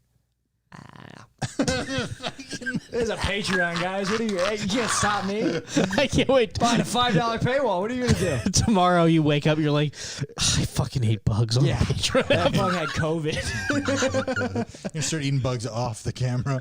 Gene Smart so this guy that your roommate Ryan knows, he released a comedy rap album, and I guess he took an acting class with Gene Smart. So like Gene Smart was there at this small bar in Hollywood, and the whole time I was trying to like muster up the courage to talk to her until she just like left halfway through the performance, and I was like, damn, I guess I'm not gonna get to fuck 60-year-old Gene Smart. You blew it, dude. I completely blew it, dude. Yeah. That's a way to get in though too. I mean, that's another fucking thing too. A beautiful 60-year-old actress queen. Fucking somebody. Yeah, that's you do. I will say, if you can fuck somebody who can get you some shit, you got to do that. Yeah. Yep. We are pieces of shit. Yeah. We'll definitely do that. I got to call fucking Corey Haim and be like, hey, where do I go to get molested? You have to call Corey in the afterlife? Is that what you have to?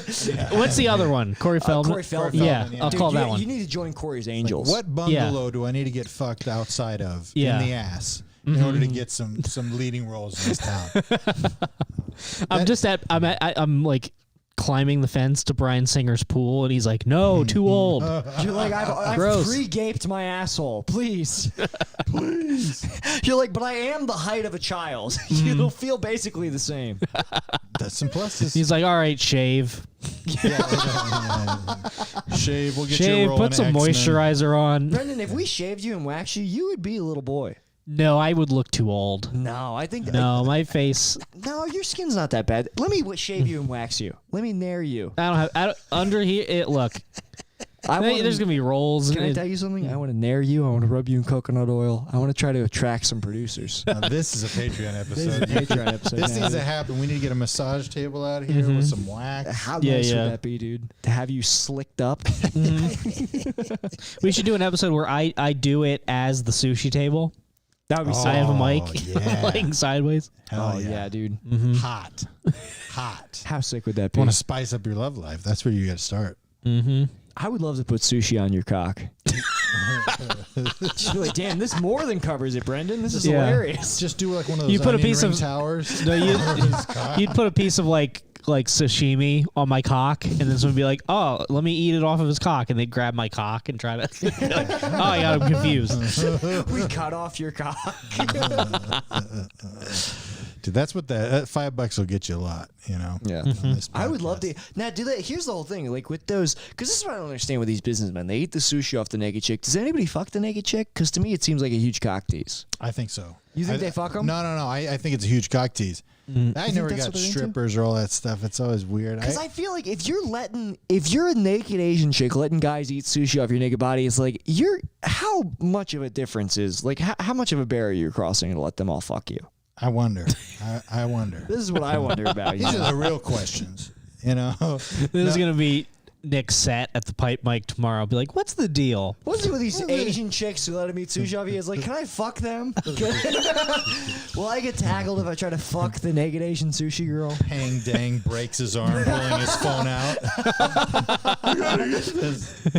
Oh God, I hope Pang Dang's not there. I hope it's not Pang Dang who's got the sushi on his cock. You never know. I would How hope terrible not. would that be? No good. I hope it's Tony Hinchcliffe. Yeah. It probably is. I bet he Hinchcliffe. has a completely hairless body that you could eat food off Oh, of. for sure. I mean, he likes to get tied up to have sex. He's the lobster, dude. This is for just the people who listen to this and Red Bar. Sorry, I'm sorry, Kevin. We've gone completely off the rails. Oh, don't apologize. I've eaten 4 bugs tonight. Okay, this is a Patreon episode. What can I say? We're almost 2 hours into this. Yeah. I mean, I've already decided I'm going to call the episode "Nick Gets Drunk and Eat Bugs." So the people who don't subscribe to the Patreon are going to be like, "Where did he eat the bugs?" Yeah, dude, this is good. That's going to be a huge incentive for people to subscribe. Yeah. it's good. That's good stuff. Clickbait. That's total clickbait. Yeah. How far have we sunk in that you're literally eating bugs to get people to subscribe to I the like Patreon? fucking bugs, dude. That's what Africans people do, dude. Yeah. It's not. It's can I tell you something? To say that you won't eat bugs is first world privilege. It's classist. Yeah. This is Elitist. solidarity with the third world, dude. That's right. That's right. Have you Yeah. seen We're all all these gonna be Alex eating Jones bugs. people who are just like their mantra is like, I will not eat bugs. I will not eat bugs because they're trying to normalize eating bugs. Do you know that? The Yeah. NWO is trying to normalize eating bugs. It's fine. Where is Ben Avery right now? I know. I miss I mean, the hell we out eat I mean, it's like, all right, I'll eat a bug as long as it's fucking oversized and from the deepest part of the ocean, but we won't eat little bugs. You know? But then that makes me just want to not eat like lobster and shit. No, I will not. You see, stop people are eating the lobster. cicadas. Yeah, of course. They look delicious. What do you mean? Like the cicada, like the 7-year cicadas or whatever. Yes. People apparently they taste like shrimp. That's what Really? people Yeah, are saying. because, dude, shrimp are fucking aquatic bugs. Yeah, absolutely. 100%. I love. I've been watching all these YouTube channels where a guy just is like, I spent 2 weeks on an island with my girlfriend, and he's just going out in the ocean and getting lobster out of the ocean. Hell and just yes, dude. Cooking it up on the beach. I fucking love that shit. Dude, you have to So use good. and the nicest. Well, I prefer crabs to lobster because lobster you got to provide butter. The thing that's sick about Maryland crabs is they come with mustard inside them. Is it feces? Yes. Does it taste awesome? Yes. Wow. I will never stop eating the feces out of crabs. FYI. That's a link right there. That's a clip right there. Dude, Dude, literally. I will never stop eating the shit out of a crab's ass. eating feces. You and just toxins. hold the crab up and just suck out of the ass. This is how trashy Maryland is. Eating feces and toxins out of the Maryland crab's body is a Maryland tradition I will never stop doing it. Out of the same body of water that gave our friend a terrible affliction. Oh, that's our buddy Matt Harrison, who got literally, what did he get? Fucking Bell's palsy. Bell's palsy from swimming in the Severn River. I've been swimming in the Severn River. What? Yes, dude. The Severn River is so irradiated. Eating a crab is easily worse than smoking a pack of cigarettes. I will never stop doing it. Okay. But the Severn River, the shit out of their ass. Dude, we gotta. You know how Dad Meat has barbecue every week? We gotta just have we gotta have crabs on the table. Well, the only way, the problem is people think they know crabs, but if you live anywhere but the Severn River, you're eating Dungeness crabs. Now, if you're having Dungeness crabs, you've been tricked and swindled. You need to eat Maryland blue crabs. It's the only real kind of crab there is. Real talk, no bullshit. This is a real proposal. You guys should do a fucking mukbang with seafood and crabs, like as one of your episodes. Dude, we can do that. We can go to the fucking seafood restaurant in the Baltimore Inner Harbor after the Autobar show. Do me and mukbang with my Asian girlfriend, which will make it authentic. Dude, real talk. Dude, that would be fucking amazing.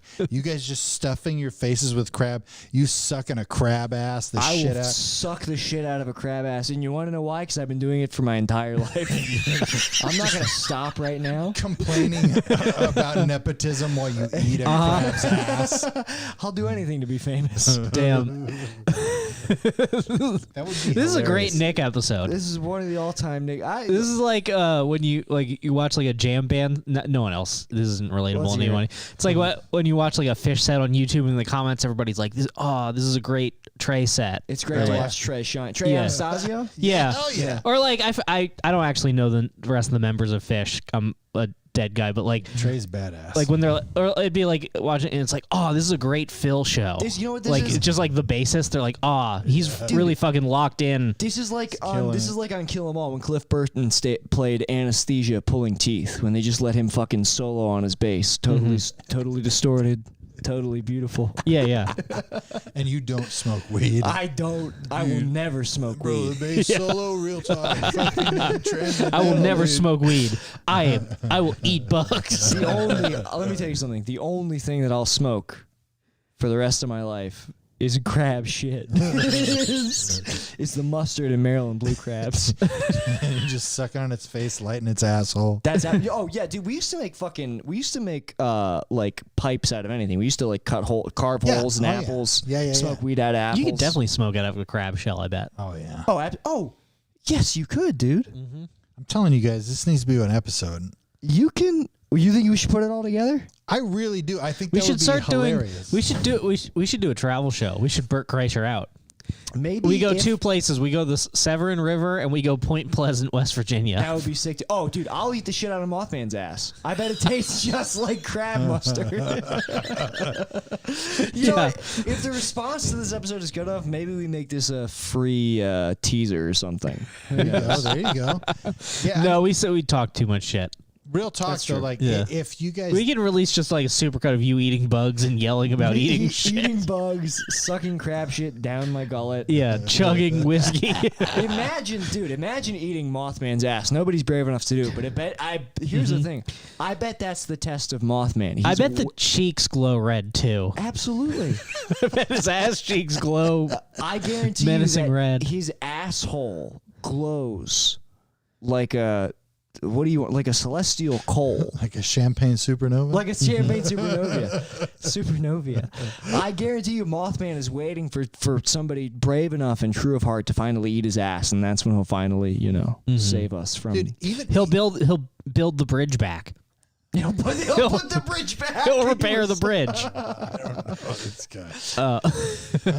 Mothman is so I've just But I'll tell you something right now. Yeah. I'll eat Mothman's ass. I will never eat Bigfoot's ass. I will never eat the Jersey Devil's ass. No. I just want everybody to know where my allegiances align. My problem with like on the internet, sorry. you get into UFOs, you start reading threads, everything is like interconnected. So then I'm just like I believe in every cryptid. Like They're all real, Brendan. yeah. Yeah. Dude, I'm excited for you guys. Seriously, you should do that. You should literally go because think about it. A mukbang? A mukbang and like even like you're talking about going to places and doing stuff. Yeah. Like even if nobody listens, what a fucking great time. You know what I mean? I'm 100% with you. It'd be great. It'd be fun. I'll go with you guys if you'll have me. Oh, Kevin, that would be sick. I'm down. We will, Kevin. We'll take you with us across these wild. I hope we get to do a West Coast live show. You'd be a great guest. I'm down, dude. Yeah, I would love to get some more fans on the West Coast, so we could. We do have the most listeners in California. Apparently, none of them book shows, but yeah, I wonder where the fuck they are. Yeah, I wonder.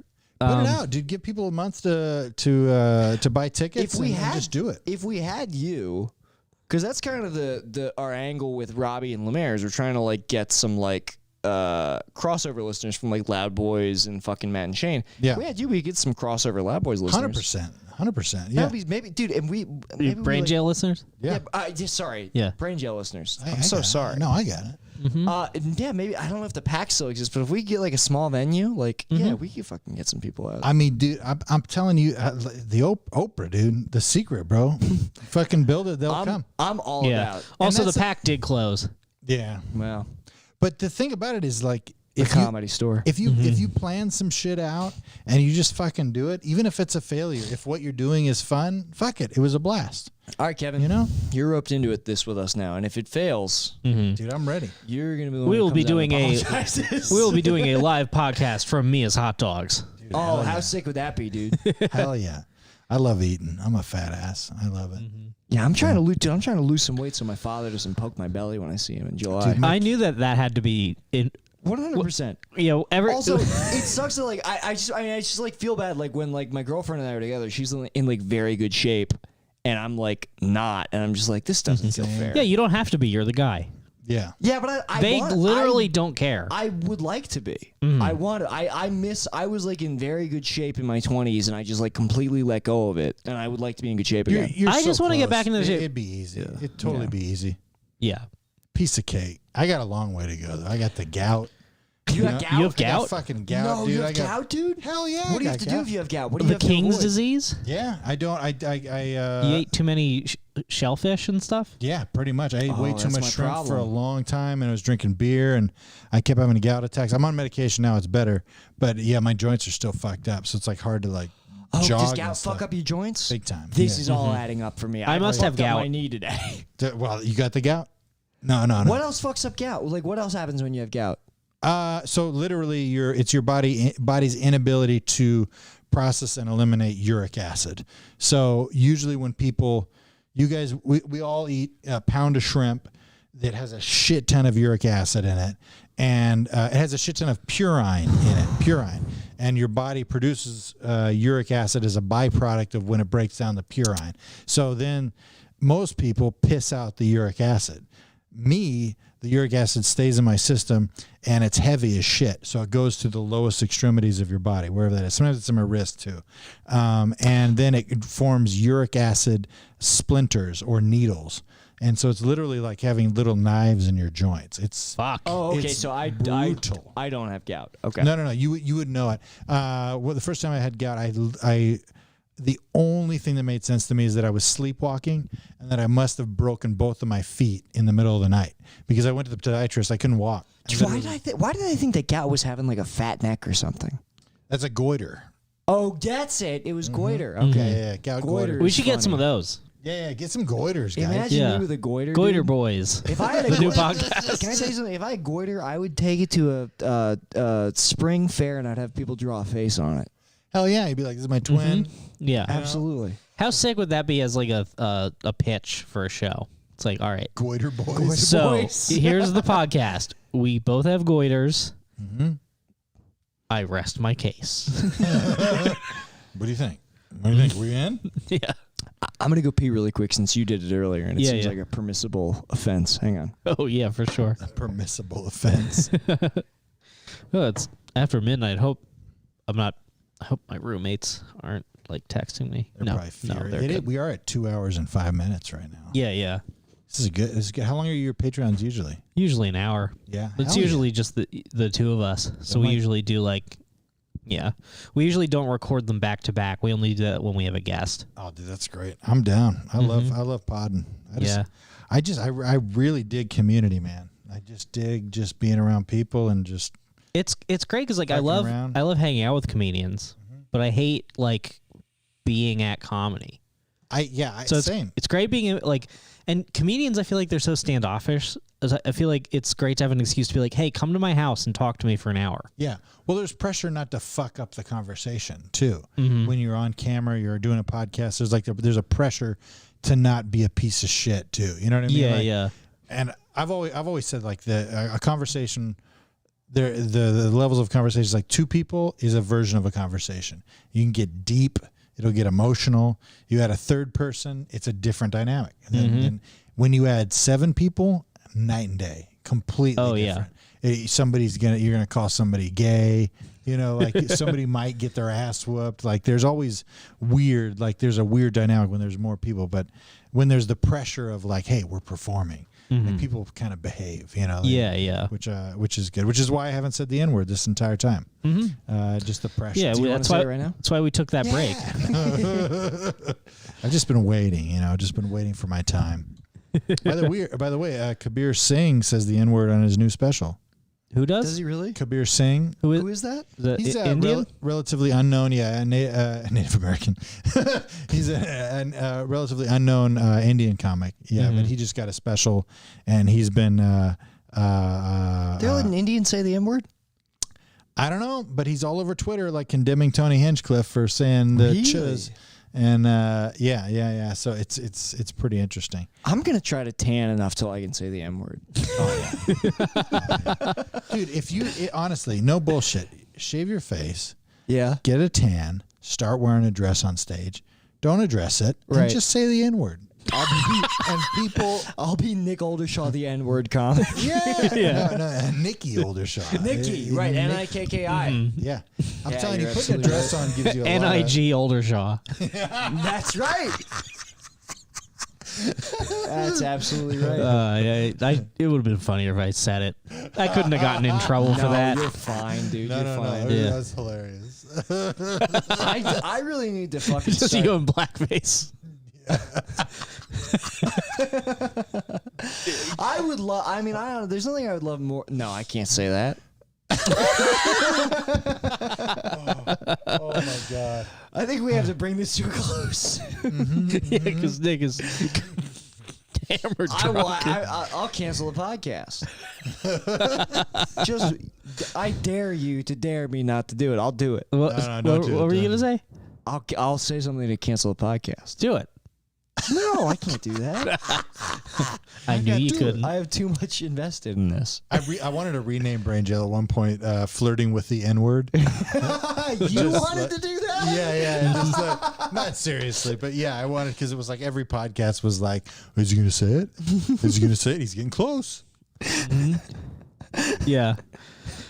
Your listeners waited for one of you to say the N-word the same way that like everybody watched like Friends and they're like, are Ross and Rachel going to get together? Like, he's so close. He's been saying it. Yeah. Just soft A. Just do a soft A. Come on. Oh man. So good. They were shipping you to say the N-word. Yeah. They were slave shipping you. Dude, that's the next level of stand-up comedy is like you just get booked around the country just to get on stage and say the N-word.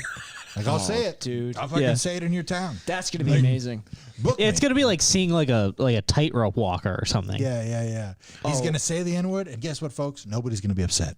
This guy is a wordsmith. I'm telling you, he's brilliant. Yeah. I think there'll be like a Cirque du Soleil version of it where you dress up like a sad clown and just say the N-word in Vegas, and everyone's like, "Ooh."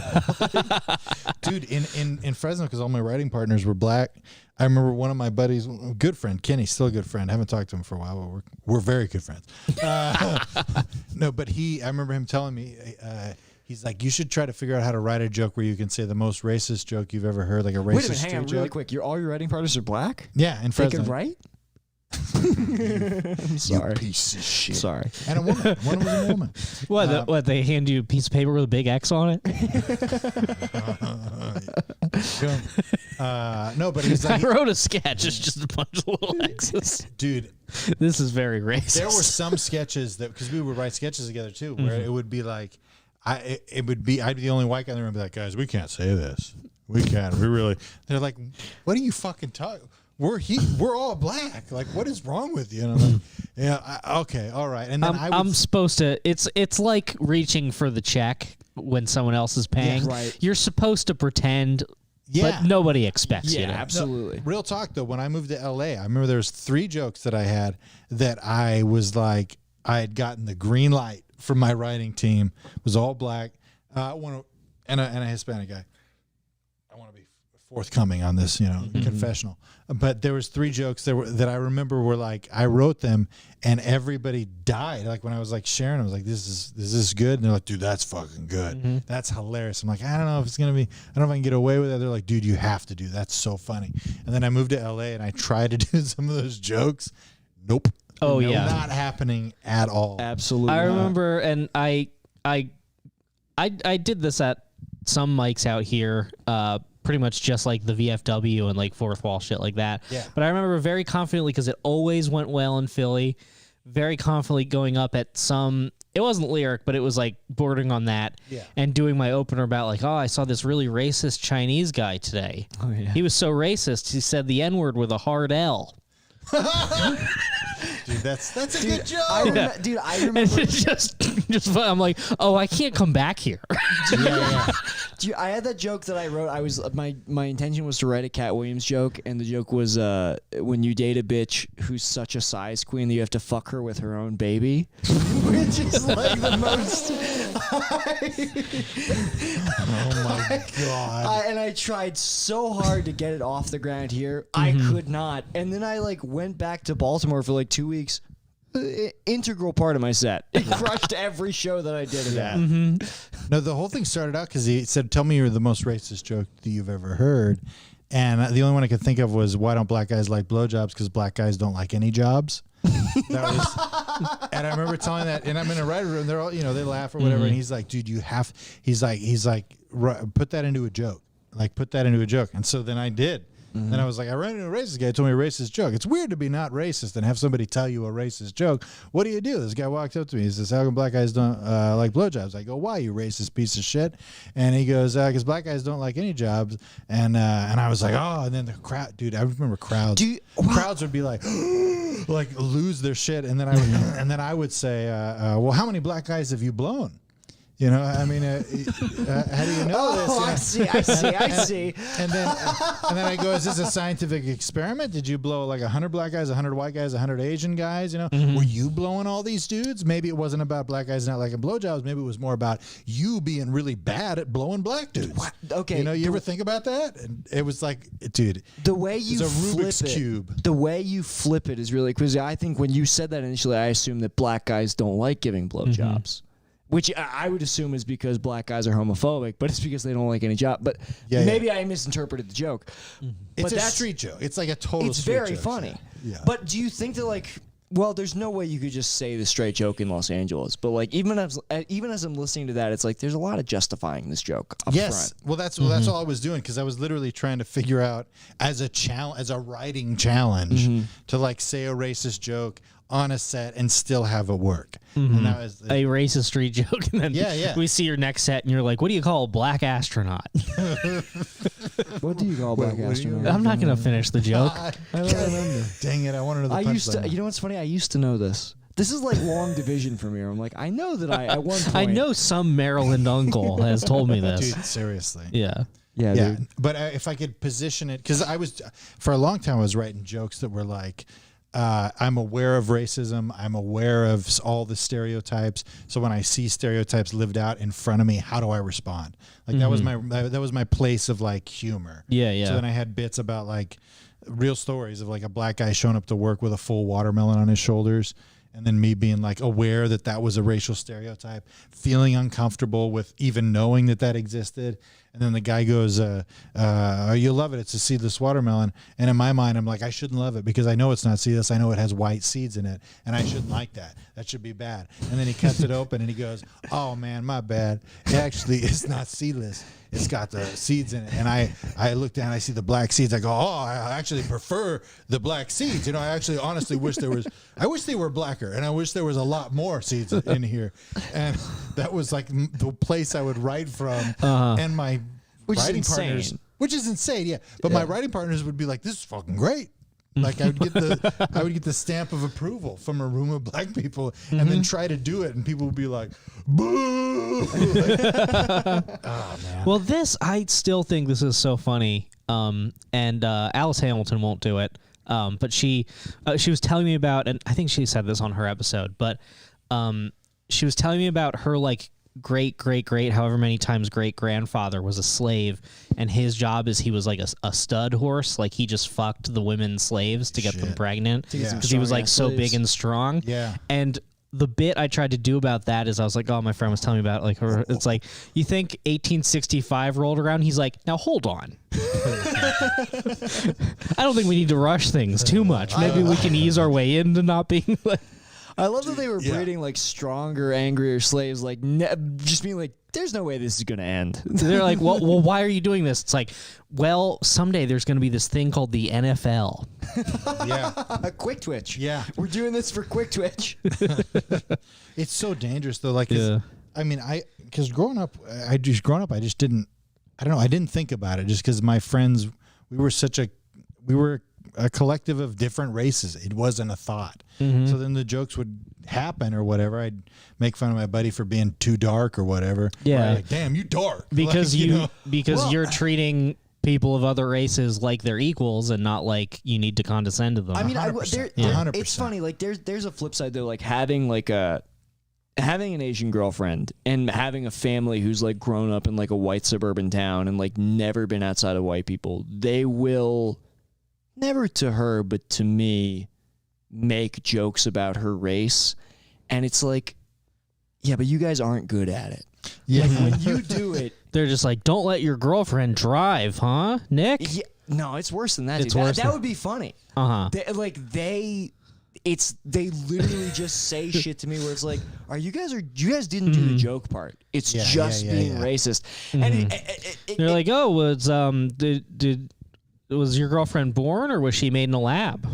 Dude, have you guys heard that Bobby Lee story about going to visit his girlfriend's parents? No, what happened? So Bobby Lee goes to visit his girlfriend's parents, and they're white. His girlfriend's white, and he shows up. It was like Thanksgiving or something. And when he shows up, the entire family, like they've got like hanging lamps with Japanese writing on it. And they're all wearing kimonos. Oh, when Jesus. He shows up, and they're all like bowing to him and stuff, like as a bit, like they were like fucking with him the whole time. Oh my God! Well, he tells the story as like kind of an endearing story, like he was not mad about it or whatever, right? But yeah, they would just like make these little jokes. I thought it was the funniest shit ever. I mean, I thought that was like.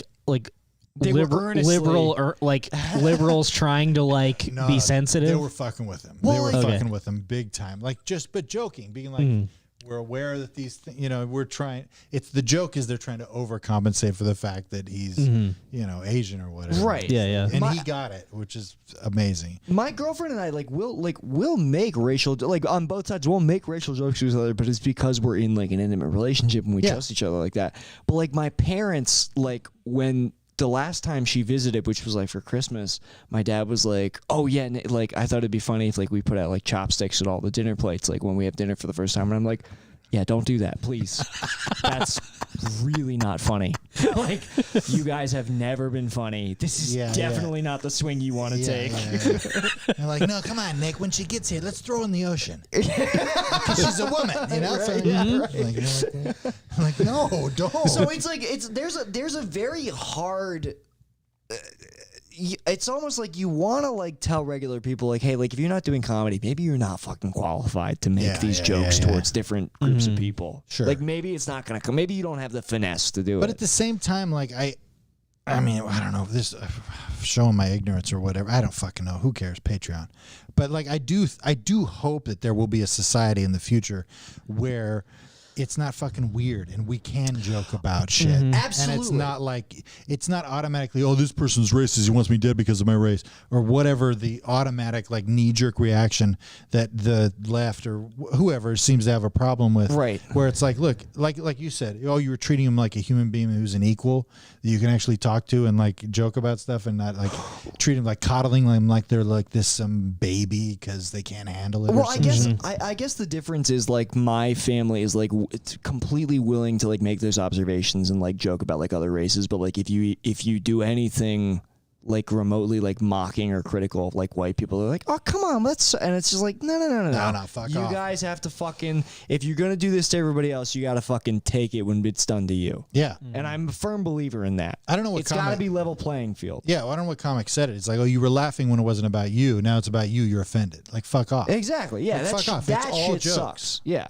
It's all jokes. Like, it's... Yeah, well, that's why comedy's moving to a point where there are no jokes at all. So that that argument doesn't work. Listen, you can't be doing jokes, okay? No jokes. That's, if you do a joke, if you're on stage at Lyric Hyperion and you do a joke, the only thing I want to see is you eating crab shit out of your sketch partner's asshole, okay? That's right. That's the only acceptable joke? A new original voice in comedy. They're just deathly sick. Welcome to Ass Eaters, folks. We'll start out the show. I'll be eating a creme brulee out of Brendan's ass here. How awesome would it be if comedy just like progressed to a point where like the only unoffensive comedy was like German shit porn? Oh my God. Future's looking bright, guys. It's looking beautiful. Beautiful. Now just keep creating shit. Keep trying. Keep throwing it out there. Get canceled. Who the fuck cares? It's publicity. I think that's I feel like Pang you're joking, Dangs taught us anything. Yeah. It's that there's no bad publicity. I mean, I do think it's like we're reaching a point where it's like once you realize, and it's funny, man. On the 6-hour walk today that I had from Echo Park to We Beverly keep Hills, referencing that like it's not insane. I did Now, on my daily 6-hour walk. It's not daily. I did it because I wanted to see how far I could go. Honestly, because I love walking Sunset. That's the same reason I do racist jokes. You wanted to see how far you Just go. want to see how far I can get. Well, I love like not having a car. I love to like walking Sunset. I really feel like in touch with the city, and like I've always really romanticized LA. But more than ever on these walks that I've had, even this one where I fucked up my knee, I've really felt a sense of like this city's irrelevance and kind of like the industry like dying and and just not being the titan that it was for the past 80 decades or fucking whatever. Or 8 decades, not 80 decades, 8 decades. I drank For 8,000 years, Hollywood. I drank 3 bugs. but I did really get this sense while I was walking, like, okay, like everything that this city and industry has built itself up to be, it's like it's dissipating, and even the industry here like doesn't really know what to do. So like, yeah, fucking do, like, get canceled, do whatever, find your audience. You can find as legitimate avenues of success doing that than you could have waiting for somebody to tap you on the shoulder and be like, you're ready. Absolutely. And how much fucking money do you need? You know, you don't need that much. If 6 figures a year, you know, not even that, honestly, like you could live happily with 5 figures a year. Absolutely. Yeah. Yeah, especially if you don't live in Los Angeles. Yes, if you live outside anywhere else. Yeah. Like if this Patreon continues to increase, it's like eventually it's like I'm almost like, what if I just moved to the cheapest place ever?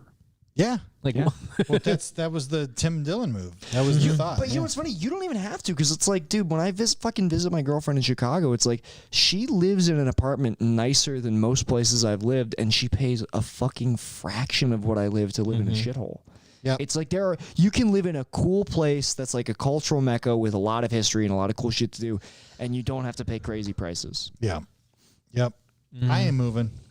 I'm still trying. I'm sorry. I don't mean to do this as like a I don't mean to completely shit on the place where you live, Kevin. That's not what I'm trying to do. I mean, you live here too, you know? Yeah, completely. Yeah.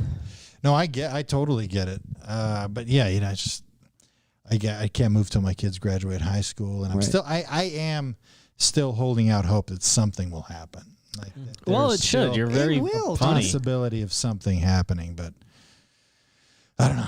There's slowly losing hope. No, I'm sorry. I feel like this conversation has taken like a negative turn now. That's not what I was trying to do. I was just trying to say when you feel hopeless because you feel like there's no path for you, like in the traditional industry. If you're good, which you are, you're one of the funniest people I know. Thank you. And let me I drank 3 bugs. I'm very honest.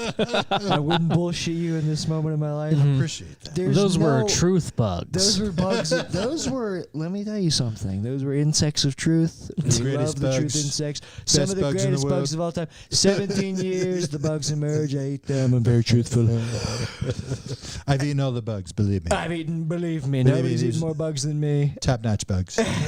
But there's no way that somebody fucking as charismatic and likable and as funny as you will not find a path to success. And Kevin Tienken, I'm saying that to you, and I fucking mean it. Well, I appreciate that. The goal is, and I think the admonition to the listeners that you're putting out there is like, fucking try. You know what I mean? Fucking do it. There's even if it feels impossible, there's a way for you to do it. Yeah. There's avenues. You'd have to move to Los Angeles and suck some 70-year-old dude's cock. Right. You can just you don't need to put let out a podcast. A Jewish guy plant a beanstalk in your pussy if you want to be successful. That might be what some people did, but that's not the only way. Yeah, I mean, there's unique paths for everybody. Jack, Jack and the Beanstalk. That old tale. It's antiquated. I got 3 magic beans from this guy in the store. He said I had to put them in your pussy and we'd be millionaires. I don't know what to do, but he wants to cast me in this next movie about Independence Day. I don't know what it is, but I'm so excited. Come on, get over here. Brendan, have I lost my mind?